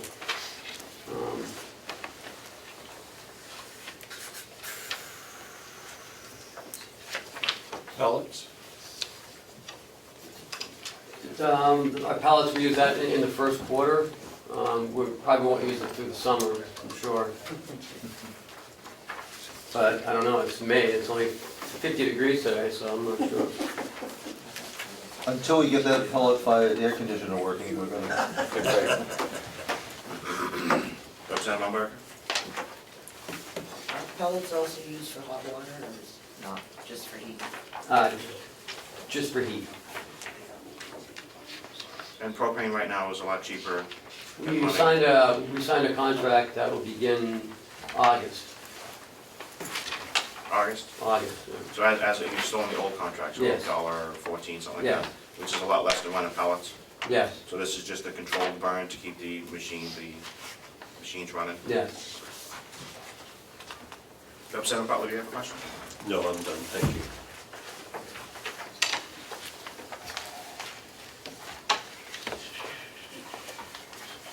Page 13.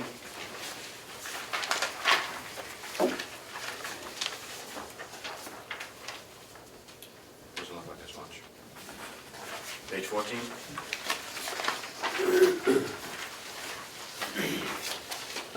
Social service, you'll see it's a little high. We had 2 people leave social service this year, so that's all the payouts. And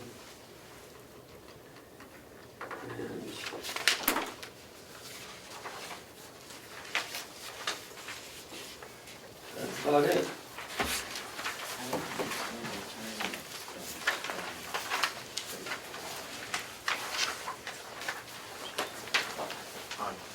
Representative Umberger? Yeah, under the social services. Mhm. Okay. You said you had 2 people leave. Mhm. Okay. And, so can you tell me what their, payout was? I cannot, I don't have it here in front of me. They were long-term employees, they had vacation and sick time. Right, could you please at least get that to me, so that I can look at what the payout was? Yeah, we can have Chuck do that. Okay, well, Chuck doesn't have a lot of days left, if I Well, understand correctly. It's not gonna take him that long to do On it. the job. On the job. Yeah, let's clarify that a little bit. I met with the county. Not that old. Okay, and so, on the accrual time, we still pay retirement? If they're vested.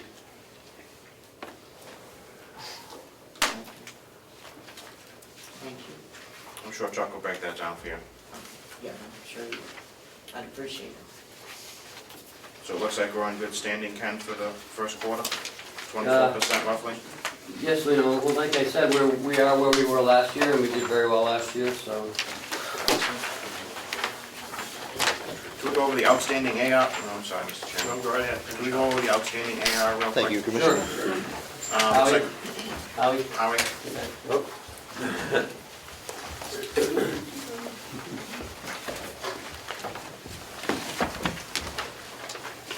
the outstanding AR, Howie? Correct. Looks like November and December we're down a little bit for collections. Is that because we're waiting, it came in January or February of this year? Exactly, you know, when we start looking out at 12 months, we're at 98.83% collected, which is actually exceptional, and Paula never gives up. So we're not prematurely writing things off so as not to pursue it. She's very thorough in dealing with the state. Things have gone a lot better with the state since we've gone electronic, but there is still somewhat of a lag. We do get some third-party payers that are slower than the state, but we're continuing to do very well. From July 14th to June 15th, the 12,720,000 and the 1248, there wasn't an extension out for that of what the missing dollar amount was. There wasn't, and I'm not sure why there wasn't, because we were at 211,000 from July.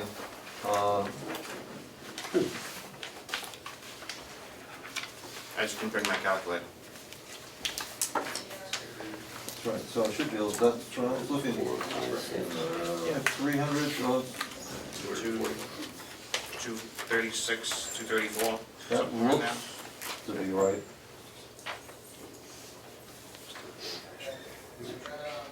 And what are the two lines? I'm sorry, they're right in the middle. This one was missing the... Yeah, and what's the Billed difference and between the collected? first and the Billed. second line? I don't know, I was gonna, that's what that was. What's the difference between the two lines? Building, I think they're the 2 different years. so July through June, July 14, so it should maybe it should be July 13. Looks like 1 year. Yeah, because It looks like 1 year. Yeah, It's higher. yeah, it's higher, yep. Must be for the second half. I don't think we do 20 million in a year. No, about.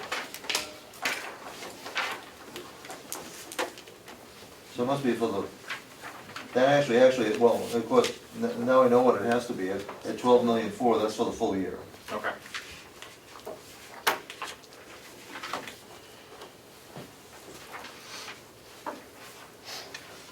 So it would be the, I'm Go sorry, ahead. it would be the top number, the 4.3, and then the 8.3 would give us the 12.7.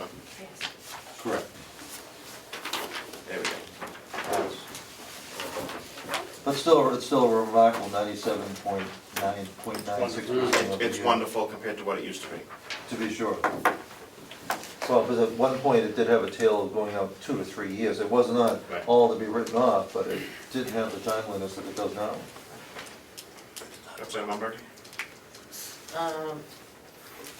You said that since you've gone electronic, that it is, the state is paying more on a regular basis, is that what you're? Correct.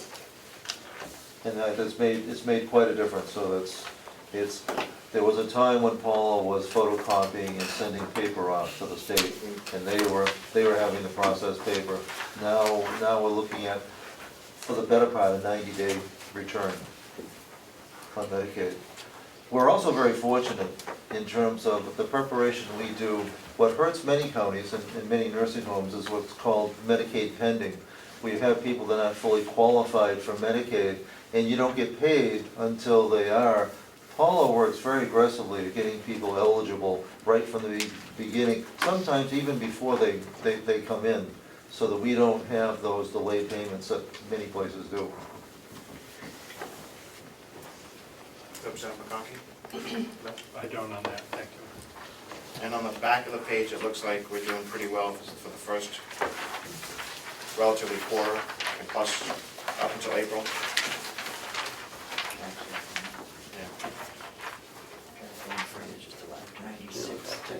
Yeah, I'm sure some of them are still- A lot of those are still pending, just on the back page of what you handed out. That's it. There.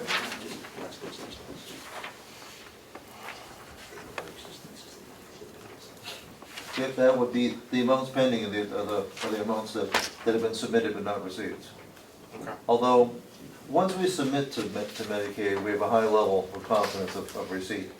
We don't have a problem with there being a difference between the two amounts. Anything, Karel? Good. Representative Butler? Thank you, Representative Avalone. January, February, the billing seems to be lower than March and April. Is that true? No billed collected to be... Yes, it was also like that last year as well. I'm not sure why. We got a few less days in February. February will always be low. Right. Well, because there's only a few Exactly. days. It doesn't sound like much, but you take out 2 days and hit 3, with 100 beds. Got it, thank you. How are we running for census over there, Howie? We're averaging 101 as of today. We're at 102. We're right on track with our, well, actually our breakdown in terms of payer mix. We're at 6%, Medicare. We're at 35% private pay and 67% Medicaid. So we're tracking right on budget. We have a good mix. We do, and we're getting to be much more aggressive with our Medicare admissions. So we have many more admissions that they're increasingly statewide shorter term. So instead of having people for 3 or 4 weeks, we're having people for a week and a half to 2.5 weeks. But we're doing very well at keeping the census up. Carol does a great job. Good, thank you. What was the percentage on Medicare? Medicare is running at 6%. Pretty much an average census of 6 to 7 residents per day.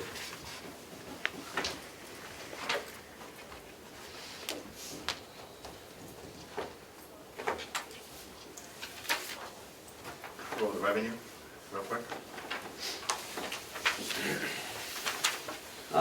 All in all, things are looking, again, fairly well.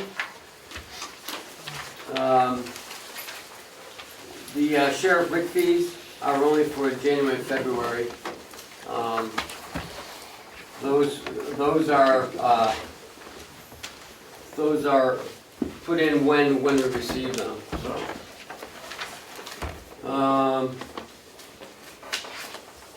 We have billed Hale's location, they're 9,000, so that should be coming.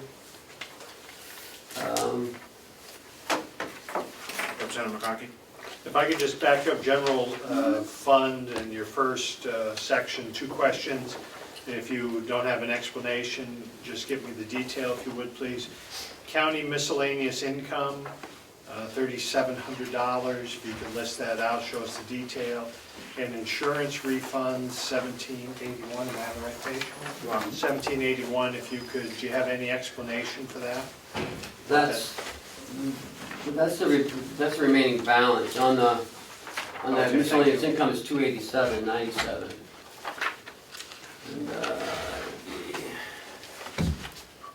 And one's a 91A request.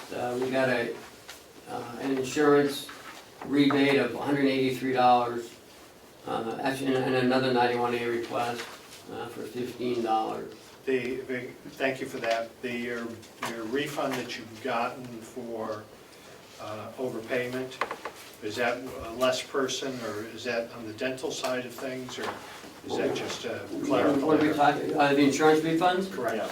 That is for, an employee was out on like disability, and those were per payments, right, from the insurance. Okay. Thank you. Sheriff's income, I'll let you go back, Mr. Chair. Red County Sheriff's income? Yeah, the bailiffs are a little high, but again, we have some offset in revenue, that's a little bit higher, so we're doing well in the bailiffs this year. Again, special details, the expense was up, the Albany agreement, we are starting the Eaton agreement.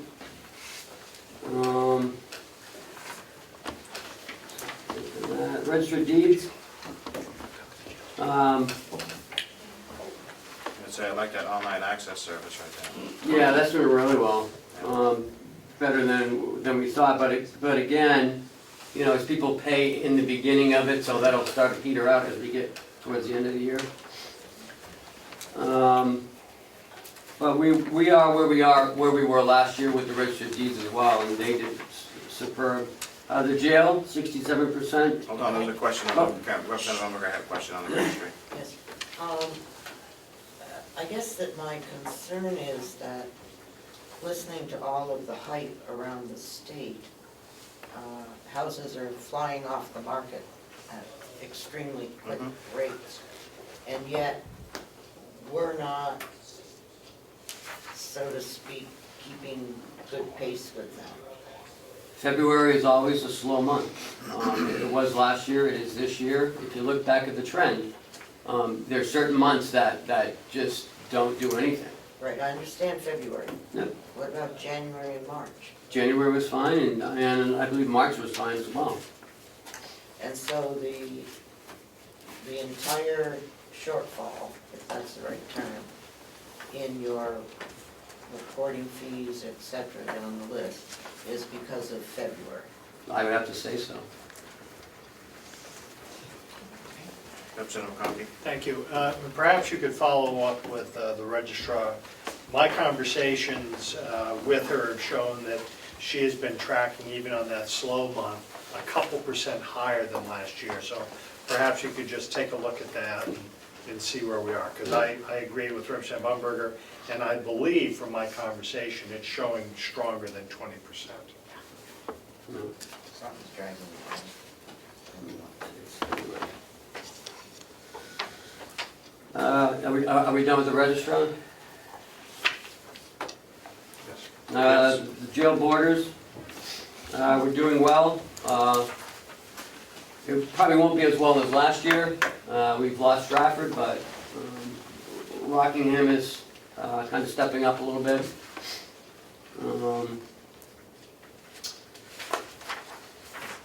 That's it. Everything else is doing pretty robust. Farm, nothing for the first quarter. Can we go back to the jail? Representative Umberger. I think I noticed that you were issuing out electronic bracelets. Where is that reflected here? I mean, the fact that they pay some sort of fee. 039 AHC. So that's in the work release area? Work release, yeah. Yep. Okay. And then what is other jail income? That could be, jail income could be a lot of different things. When we report people inside of jail, they get, if their social security is terminated because they're inside of the facility, we get back money from social security.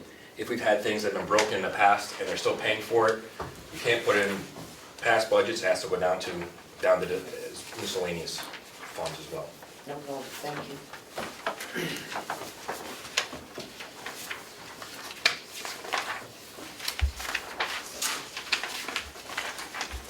Looks like that half is good. And the nursing home, Ken, page 4. Yes, nursing home is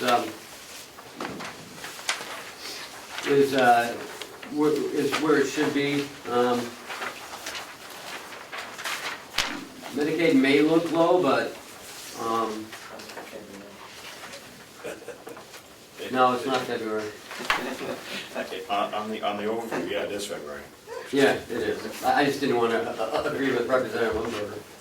This one time. Right. So there'll be no surprises come next quarter? No, and like our speech and skill is doing very well. You know, it's at 34%. Our OT is up. Our PT, that's a Part B. I think we're doing very well. And the private pay.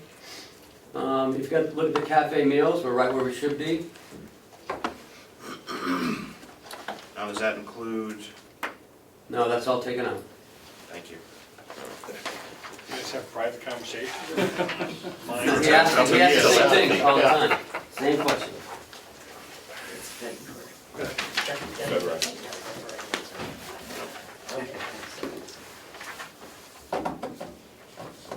Does that take us through? Take us through, take us Thank you, through. thank you, Representative Anja. Representative Cordelli? Thank you.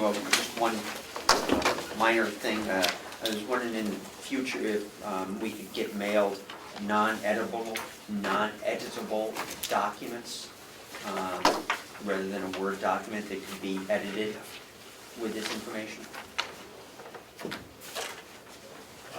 That's above me, but I would pass that information on to the administrator. I don't know.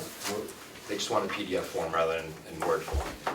Or a locked Word document. Right. Thank you. Because the document we were mailed, you could go in and edit the information. Yes. Yes. She just right clicks it in PDF. You can't Just a little more secure. Okay, thank you. We'll move on to agenda items. Delegation appointments. Madam Chairman, if you would like to, well, I'll start and then perhaps you could follow here. I, and I believe many of the board members or the delegation members are pleased to see a new level of cooperation. Thank you for that.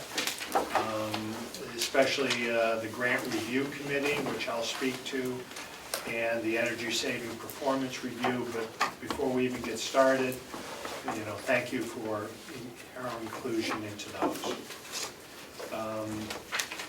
We've been asked, and if I could ask you one, are you looking for a single member? What is the makeup of your Grant Review Committee?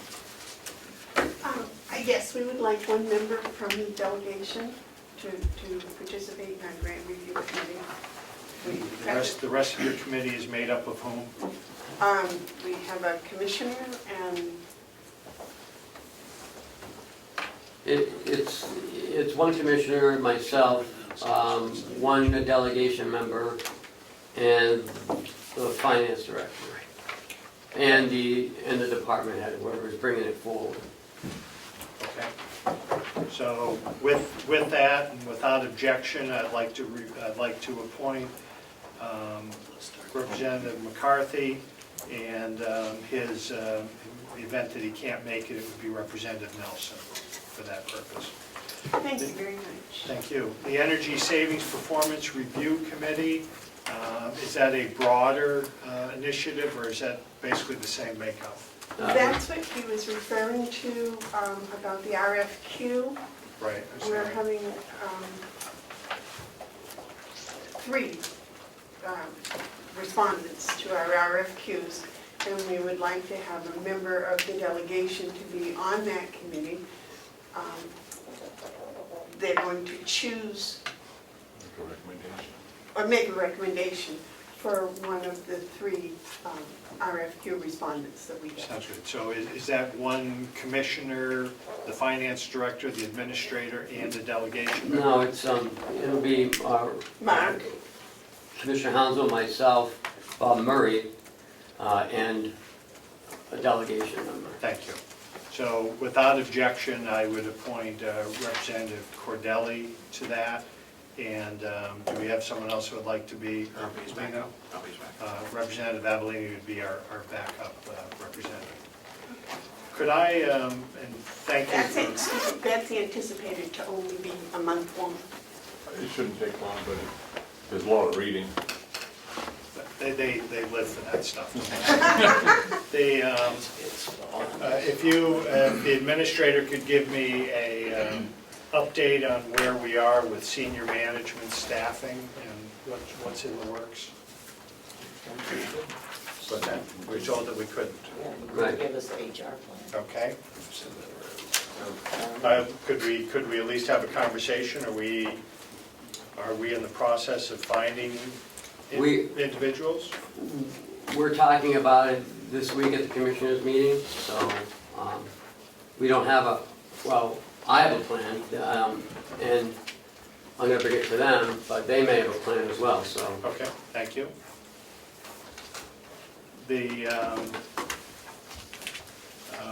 If you notice, there's an item in here for fund transfer requests. I'd like to handle that as a delegation item after we speak on old business, and then at that point, we'll take in public input. So, yes. I do have something new. When we, at the last budget hearing that we had in March prior to going to Concord, we talked about the IDN grant.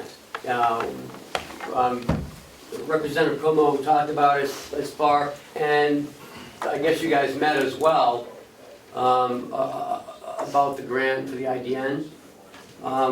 We received the $24,000. Could I just IDN? I'll let Jason. Integrated Delivery Network for Region 7. The $25,000 that was, we've applied for to work on working on gaps in the community between us and re-entry type programs, continuum of care back into the community with the opioid crisis and mental health and drug crisis. So we applied for initial grant under the IDN, which Representative Comeau brought earlier in last year that we put in for, and we received $25,000. We got $12,500. We got half of it up front right now. This grant, they give you half up front, and then you expend from there. Then they give you 25% of it, another 25% of it. So there's a check sitting here already for that grant broken down to. So today we're asking for it to be able to spend that money that we've already received. And along with that grant committee, we've applied for 2 other grants. One we talked about last year was the Second Chance Grant Act.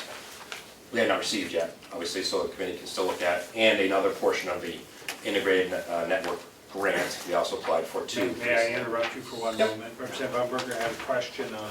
Yeah, was this in the budget?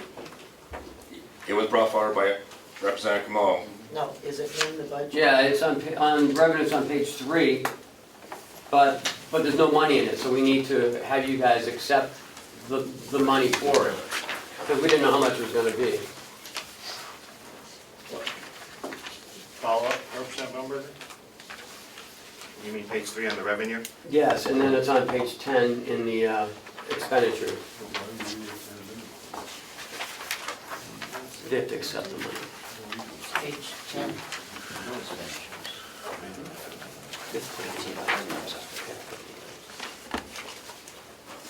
Could we handle that item now, Representative Umberger?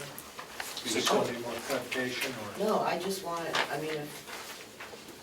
I guess the question that I had is that if we had put it in the budget, I would think, I don't know that we as a delegation have to agree to accept and expend.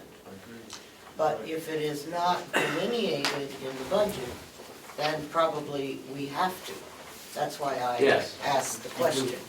And so if the answer to that question is, we didn't put any dollars in the budget against that line item in anticipation of getting it, then you're correct.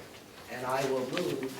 Thank you. I will move, what's the full dollar amount? Full dollar amount is $24,560. Thank you.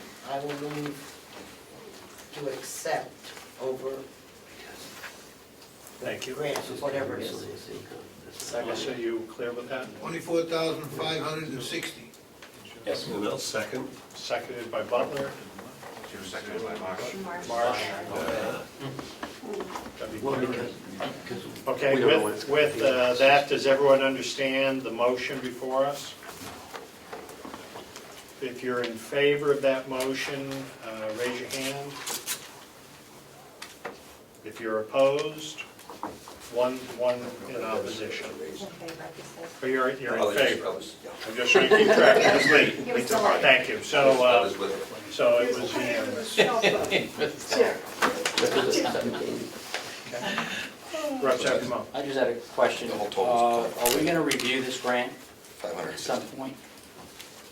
Representative McCarthy is gonna be meeting to go over the IDN grant. I'm hoping that next time the delegation will have that report or review before we vote on it. Yeah. Because we just voted to accept money and I don't know if anybody reviewed We're it. not gonna have another vote on it, this is the final one. Point well taken, and Representative Avalanche mentioned that there will be more funds and more, it'll come to another vote. We'll come to another vote. Yeah. Yes, because we have 2 other ones here that'll have to come before you. Not this one. Not this one because we did receive money, but you did all right now, you have a committee. These 2, the next one for IDN for 100,000 would be reviewed by this committee, and then the second chance grant for 200,000 would come before that committee. You guys would have to vote again to accept, if we get accepted. Okay with that, Representative? Thank you. We just don't wanna let that money hang around. How much is it? It needs to be. Oh, we're past 560. 560? Okay. You can have this. The superintendent, you have more? No, sir. Thank you. So, do you have anything more on that subject? Thank you. If I could? Yes, Representative Butler. The IDN, the Integrated Delivery Network, is an effort that's happening throughout the state. And I just think it's important for all of us to realize that this effort is something that is being funded through federal monies to expand services and integrate services to the Medicaid population primarily. And there is an extensive network of public health organizations and entities like the jail that are participating in this process. I would just add that Region 7 consists of Carroll County, Coas County, and part of Grafton County, Region 7. Multiple partners in the community who applied for IDN grants, and many different partners got some of the money, and it is about bridging the gaps and finding continuum of care for the folks that actually need it. So that's what the money is designed for. Multiple parts of different states are using it, all in similar ways. Thank you. We'll move on to new business.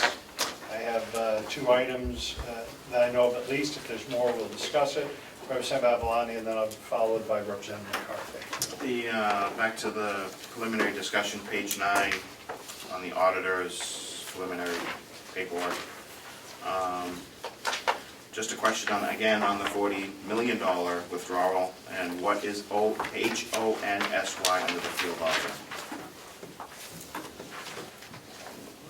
So That is the username for Kathy Armstrong. And this is the only, and each one logs in under their own login. Yes. Okay, Flowers, The former finance manager. Kathy Geary. so she had 2.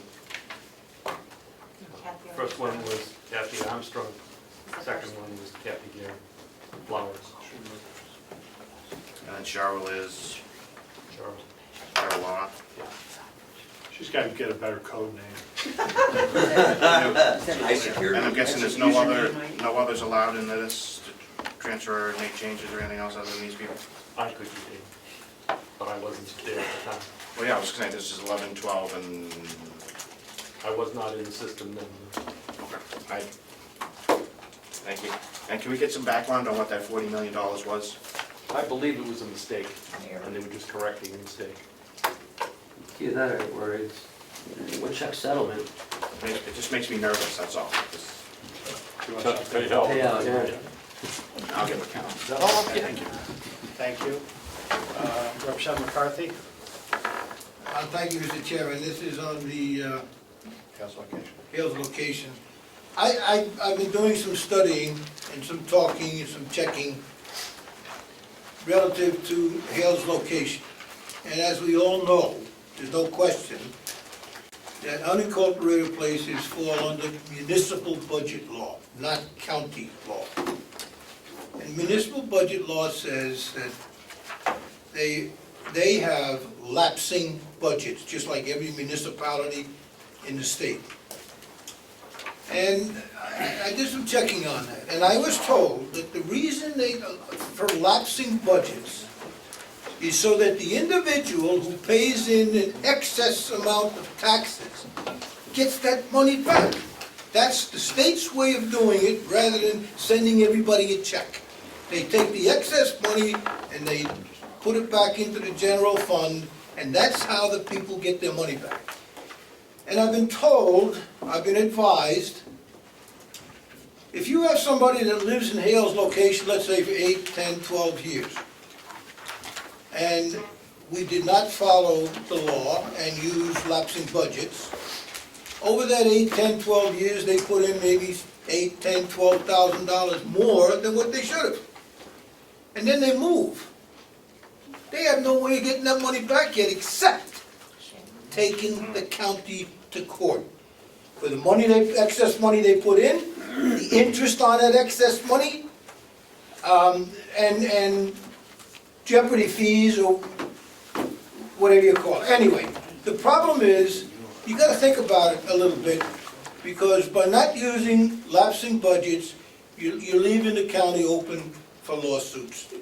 That's what I've been told. Take it for what it's worth. Thank you, Representative. Do we have any more new business at this point before we handle a fund transfer? Can somebody explain what this was? Thank you. I don't know if this is new or old, but The document is encumbrances, and I believe this came out of a previous request. Representative Cordelli had asked for this, and it is here for our information. But- Follow up? yeah. I see no description of what DR and CR is. And so I have no idea whether we have paid all of these or not. Commissioner Hansel? DR is left column, CR is right column, debit and credit. Okay, so if I read this correctly,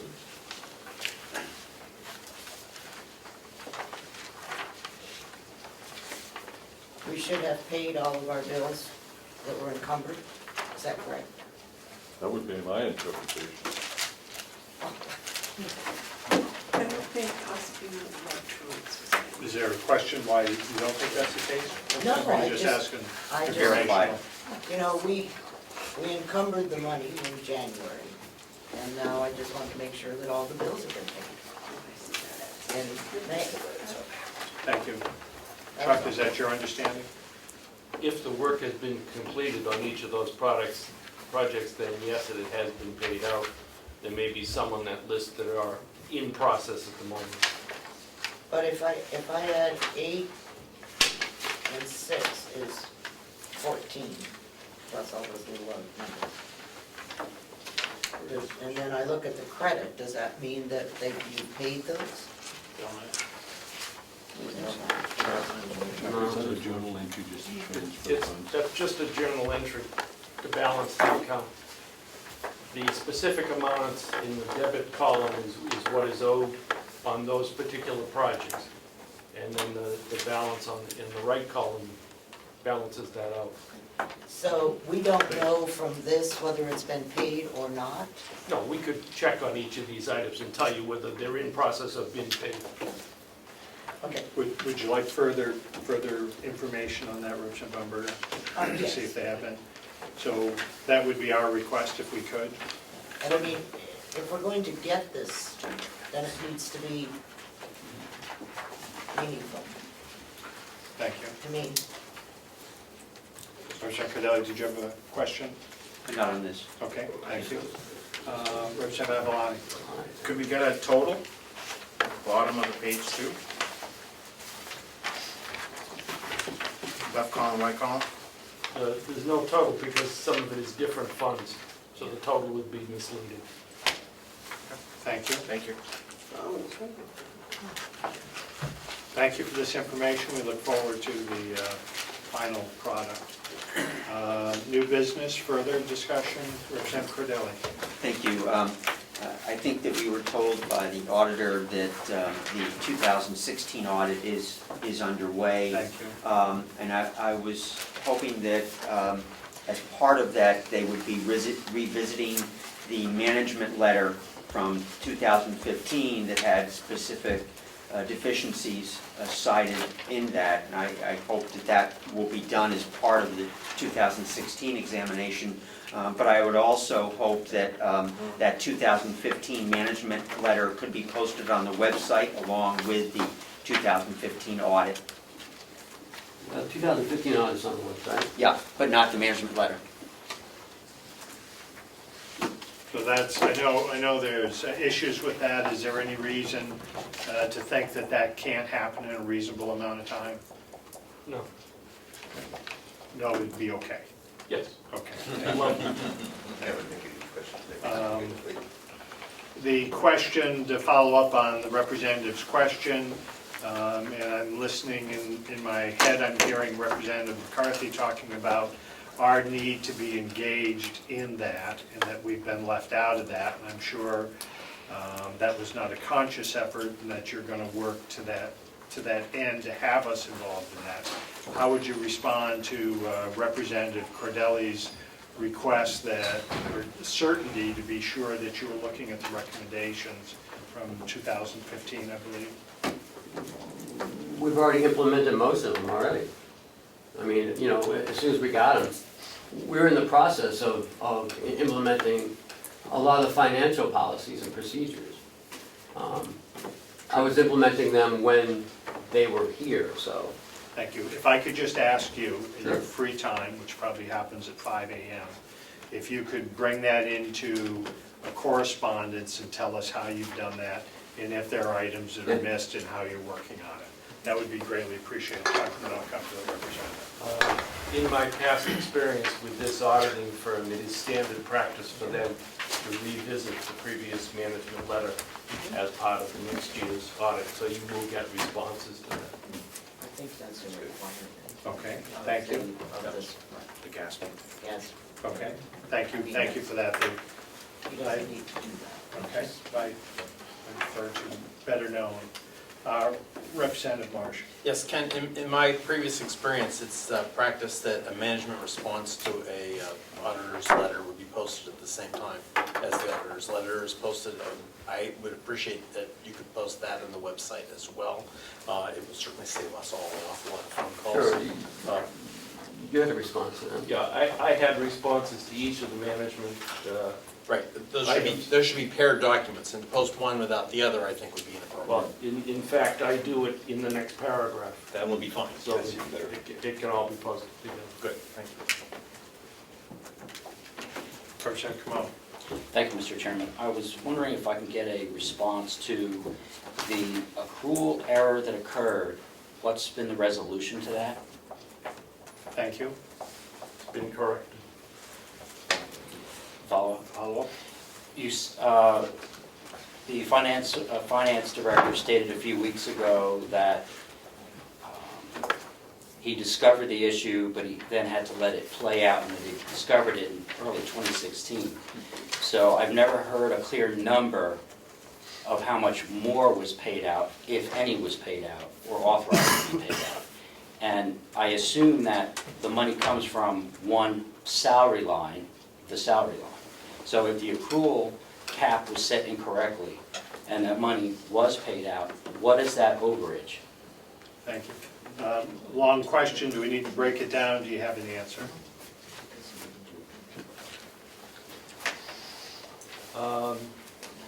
As part of the accrual process at the end of 2016, there was a number included in that I don't recall off the top of my head, but I can get it for you. That was the payout for 2016. Now, most of that is perfectly legitimate. A small amount of that may be attributed to the error in the accrual system setup. and I could revisit that and make an estimate on what I think that is. But it's certainly significantly lower than what the total accrual is, because it's a contractual item, largely in the nursing home, under their collective bargaining agreement that requires this payout. But there were certainly a few people who may have gotten more than would normally be considered appropriate. Is that number 12,800? I think it's a little lower than that. But edging towards 12,000. Below 12,000. 11.99. You're set. Representative Cordelli? Yes, thank you, Mr. Chairman. I was just wondering if that's for 2016, how we look back at prior years to see what the incorrect accrual payouts were. Good question. Response? No. Do we feel that we would like to know that? Well, Representative Umberger? yeah, I thought that was one of the things that we looked at in here, wasn't that? Employee, Representative Comeau? It actually was. It says in the report, 347 people, they did a sample of 38. My question is, if I may, if it's 347 people, how much money are we talking about over the years that went out? And I'm not saying, bringing this up to reprimand anybody, I'm bringing it up so the public knows how much money was actually well, paid out. if your sample created a dollar figure, which I don't remember what it was, and that was 10%, from a sample figure, you could assume that it is 90% more. And what is that number? No one wants Well, to say the actual number. What was the number in here? It was $18,000 for 10 payments. So you multiply that by 34. Gives you 340 roughly. So that was, Left. if it was a 10% sample and $18,000 was paid out, $180,000 could be a guesstimate as to the dollars involved. Representative Comeau? My follow-up question would be, if there's supposed to be transfer requests, is there a record of that money being voted on to be sent out? There were no transfer requests for accrual to pay whatever in the last Salary lines. 2 years. I mean, yes, we moved money in and out of salary, but it was never a result of having to pay accruals, and yes, the records are downstairs. I mean, certainly none that I remember. I do not remember the request. Did you have a further? No, I think I had my answer. Okay. Representative Butler? And as I recall, in the report that we received this morning, the woman said that the monies paid out in accrued benefits go into those lines, but it is not ever something that is budgeted within those lines. And that's, Please. and that's because when someone leaves, they're generally, there's a gap in between when they leave and when you're able to hire. And generally, that gap money will pay for the accruals. Now, there may be, there may be some times when it doesn't, but that doesn't happen too often, because we don't turn around new employees in 15 days. But I'm Representative Cordelli? Thank you, Mr. Chairman. I think there was some mention of this during our discussion with the auditor, but I was wondering if the commissioners were taking a look at the fact that between 2011 and 2015, there were 345 terminated employees, which certainly raises questions in my mind, and if that is something that is being analyzed by the commissioners, I would hope it would be. Response, if we could? We have been concentrating on 2017. And thank you for that response. So is it your opinion then that you have curbed past practice and that you're on top of this and that you're not expecting history to repeat itself? And do you have any practices and policy that lead you to believe that? Yes. Superintendent? I would just, from our end, between the commissioners and delegation, we've gone from a 50% turnover rate down to this year probably under 20%. So in those years when you're looking at the loan, was almost 50, 55 staff members over at the jail in those years you guys were looking at. So on that end, I can say that the jail is doing much better, and that's been helped between the contracts with commissioners and delegation funding. Thank you, Superintendent. If I could, Representative Umberger has another appointment that she must attend to. Thank you. Okay, I'm sorry, Representative Butler? If we could hear from the nursing home director as well, relative to staffing issues. I think what you'll find when you look at those numbers, it represented a cleaning of the record of our per diem staff who were kept on the payroll files, but were no longer needed to be. So there was a one-time cleanup. Like Jason, our numbers have been trending very favorably. We're keeping a tight lid on our per diems to be sure that it's just not names on the payroll, but people who actively work at least once a month. So I think what you saw was a one-time cleanup of existing records, and we're back, I think, countywide to a much more stable workforce. Thank you. Representative McCarthy? Thank you, Mr. Chairman. You know, I'd just like to mention that cooperation and loyalty are two-way streets. You can't have one without the other. You can't demand it, it must be earned.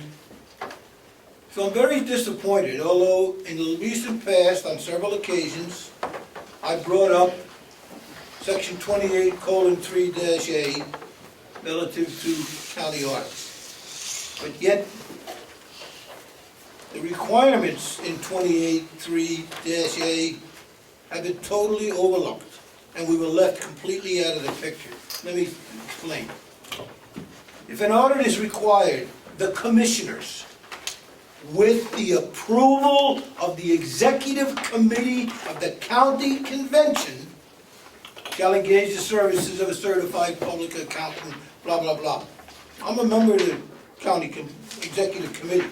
I don't remember voting on who we were gonna hire, when we were gonna hire them, or any other thing. Completely left that alone. And also, if you go down a little further, you'll find where it says, and the audit shall include, an examination of any subject of county finances that may be requested either by the commissioners, by the county convention, or by the treasurer. I don't remember being asked for that either. So, if you want cooperation, you gotta start giving a little cooperation. Like I say, it's a two-way street. Thank you. And I believe we may have bridged, or I was on the understanding, Representative, that we spoke about that. And my understanding is that the commissioners should do all efforts to comply with that RSA from this day forward, and that the next year, so that we have some catch up on this term, but that next year that they won't engage. Am I correct on that, Madam? I'm sorry, I was not paying attention. I was trying to find out when the 2016 auditor was hired. Oh, no, that's all right. Now, roles have reversed, and I'm the teacher here at this. Okay. So we need you to pay attention to what's happening. Yes, sir. Representative McCarthy has brought up this point before, and I believe it to be true and a true interpretation of the RSAs. And we had a conversation earlier that perhaps you started this process without asking for our engagement. And I believe I was told by the administrator that that's the last time that will happen, unless you know differently, and that we'd like to be caught up from this point forward with that process. I'm just asking if that's agreeable to you. That is 100% agreeable, and that's why I was not paying attention, because I didn't know what month the 2016 audit had been asked for. And I was trying to find out whether I had been here or not at that time. Thank you.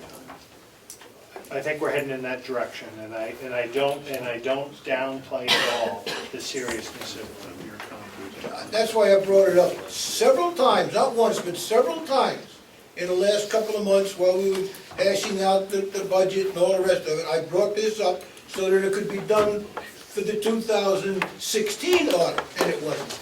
And I don't disagree with you. Representative Butler and then Representative Cordelli. Thank you, Mr. Chairman. And in response to your statement and your interpretation, I appreciate that the formality has to occur, and it did not occur with this current budget. However, at the same time, I believe that I knew that the budget, the audit would go forward. I knew that it would be with the firm that we engaged in the last audit. I knew that if I wanted something to be included in that audit, that I could ask. And that the formality is important, but I think the understanding and the ability to communicate with the commissioners and the administration has been there over the past couple of years and has improved significantly. So the formality, I think, is important, but I think that the communication and the ability to ask those questions and define it better is already there. Thank you. And I don't disagree with your statement, other than when they start the process, the formality would say that they would ask. So I appreciate that. And that. it hasn't, so we'll get there. Representative Cordelli. Thank you, Mr. Chairman. I had, as my memory serves, which might not always be the best, forwarded to you some transactions that I would like to see tested as part of the 2016 audit. And if it would be appropriate, maybe I could relay that to the commissioners after the meeting. If you could forward that to the clerk to be distributed and then give it to them, and if there's comment by the delegation, then, but otherwise I would like I to. think they should be listed down in our meeting, so it's a. Okay, why don't you, how many items do you have? Are you prepared to go through it right now? There was just one set of transactions that I would Okay, like to please. test. And that was public record of it. Yeah, that's fine. Basically, it was in relation to IT-related purchases. We have a contract with the vendor for certain services, including purchase of equipment. I would like to see testing of sample transactions for the purchases of hardware and software in terms of what is actually paid to the supplier and what is paid to our consultant per the contract. Does delegation have issue with the request? Hearing none. Could you would like just that clarify, included. I'm sorry, Mr. Chairman, could you just clarify the purchase from the vendor and him? I believe, according to the contract with the consultant, he does purchase hardware and software for us. And Okay. so he bills us for that. No. No. We purchase it and he just installs it. He never buys it and then invoices us for that. Okay, because then maybe it's a little bit different than what was laid out in the contract with him in terms of the purchase. So we do all the hardware purchases. Purchasing, right. Okay, then it would be a different topic than not audit related, but I would hope that we could move to a system for standard purchasing of hardware so that we get corporate hardened software and hardware rather than residential software. And if I could, in relation to that also, I would ask that the commissioners, also with the recent global ransomware attack, there were vulnerabilities pointed out, and I would ask that the commissioners check with our consultant to make sure that all of our hardware, all of our software is updated in terms of protections against those attacks. Thank you. Is it necessary to have comment? I can just answer that real quick, because we were subject to a year or so ago, same thing. So there's redundant systems now, it's backed up like every 30 seconds. So if they have to take that data, we don't have to pay them anything, because the data is over. So we've been, there has been a lot of upgrades, and he has taken care of that, just so you know. Public comment? Should Coming I up. wait for that? If I have a question about the AUP. Please, go ahead. Okay. Just relate to this? Yes. Okay. The agreed upon procedures. Okay. Going back to that. One of the items on the agreed upon procedures is the payments to terminated employees. We just were discussing that at length. As just a person on the side, when I read this, I thought it pertained only to terminated employees versus those who have terminated their employment with the county. So when I see the word terminated, I think people who were fired. So that's what I anticipated would be happening when this section was addressed, and that we wouldn't see a number like 345, we would see a number of people that got fired in 4 years, and there would be an accounting of each of those people.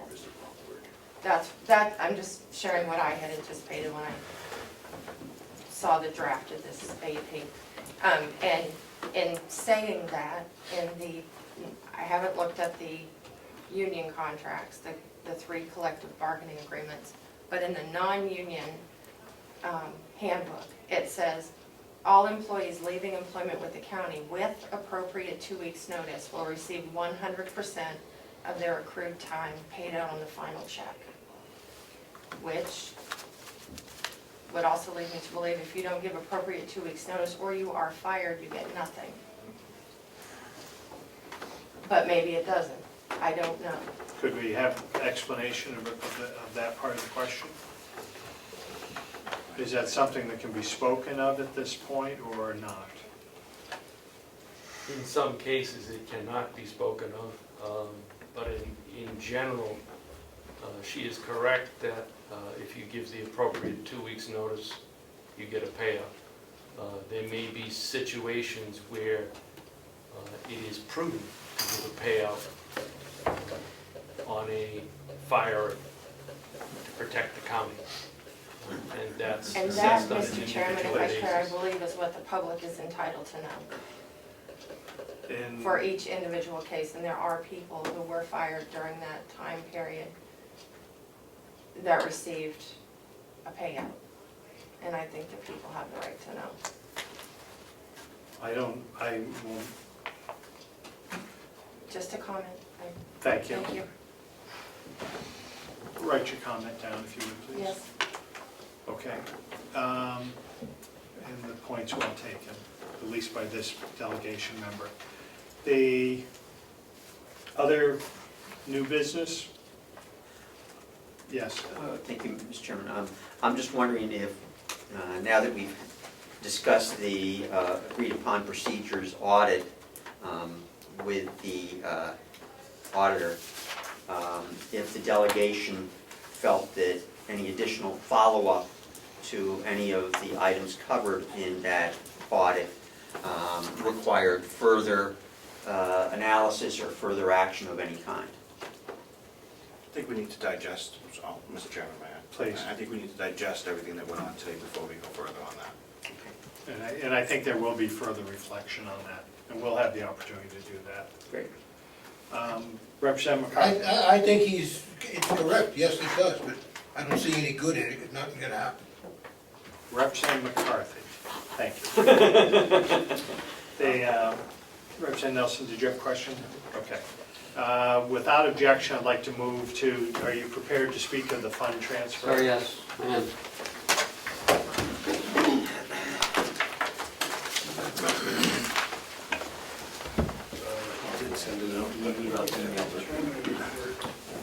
Fortunately, I made it for the transfer. Okay, we need to correct the minutes.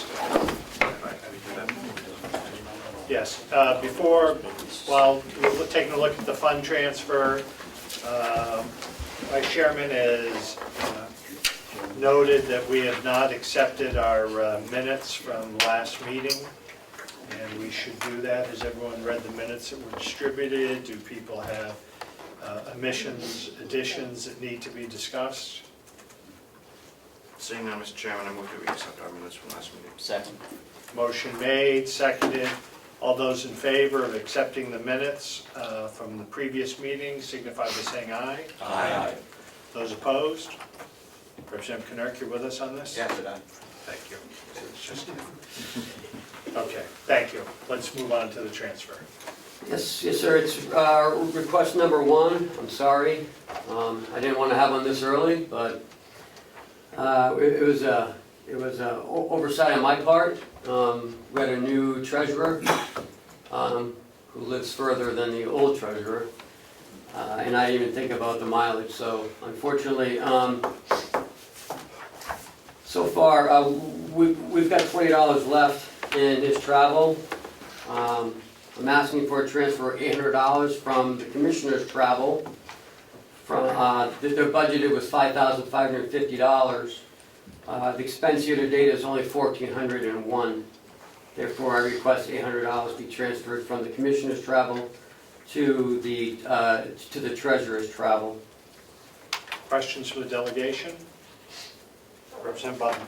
Do you think this will cover the rest of the budget? Yes. Thank you. Any further questions?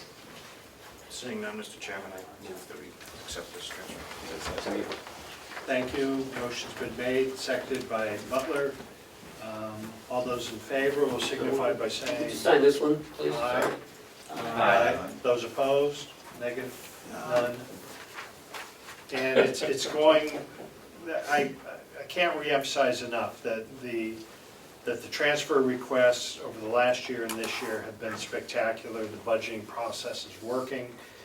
It's my intent that we can bring this during regular meetings and not have to bring it to the executive when possible. And just one more, I'd like to thank them for bringing us in on a $800 transfer, because the minimum is $1,000 for us. Yes, please. Thank you. We like being kept in the loop. All right, is there any old business the delegation wants to bring up before we open for public input? Oh, I believe before we do that, Representative Avalani, did you want to? Yes, I'd like to wish Chuck farewell and good luck in your retirement. And I have to say that the improvements that you've made since you've been here have not gone unnoticed, at least by this representative. Thank you. Old business. See how I got that before we talked about anything else? Do we want to go into convention now or later? Do we have items for convention other than minutes? Minutes and the grant. Oh, okay. Thank you. And the transfer. Thank you. You're welcome. Motion made by Representative Butler to go into convention, seconded by Avalani. My pleasure. Now that we're in convention, we want to ratify actions taken previously in this meeting. Highlights would be the transfer, the grant, and minutes. Was there something else, Representative Butler? I can't think of anything, I don't know. Those only two. Transfer grant minutes. Okay. Good. Yeah. Thank you. Motion so moved, Mr. Chairman. Second. All those in favor, by signify by saying aye. Aye. Those opposed will say nay. Motion carries unanimously. Motion by Butler to come out of convention, seconded by Avalani. And now we are up to old business. Is there anything that the delegation wants to speak of, Representative? Just one thing, I'd like to say that we all know that Representative Butler is a great guy, a good guy, so I'm just gonna take this, and I'm not gonna go through the formality of asking, because I know he's gonna give it to me anyway. You're now in charge of a mouse, okay. Thank you. Any other business? I would like to invite any public that wishes to speak at this time for our final public input. Thank you. With that, Seeing no public input, Mr. Chairman, I move that we adjourn. All those, second, all those in favor signify by saying aye. Aye. Before noon. Well, yeah. 15 minutes.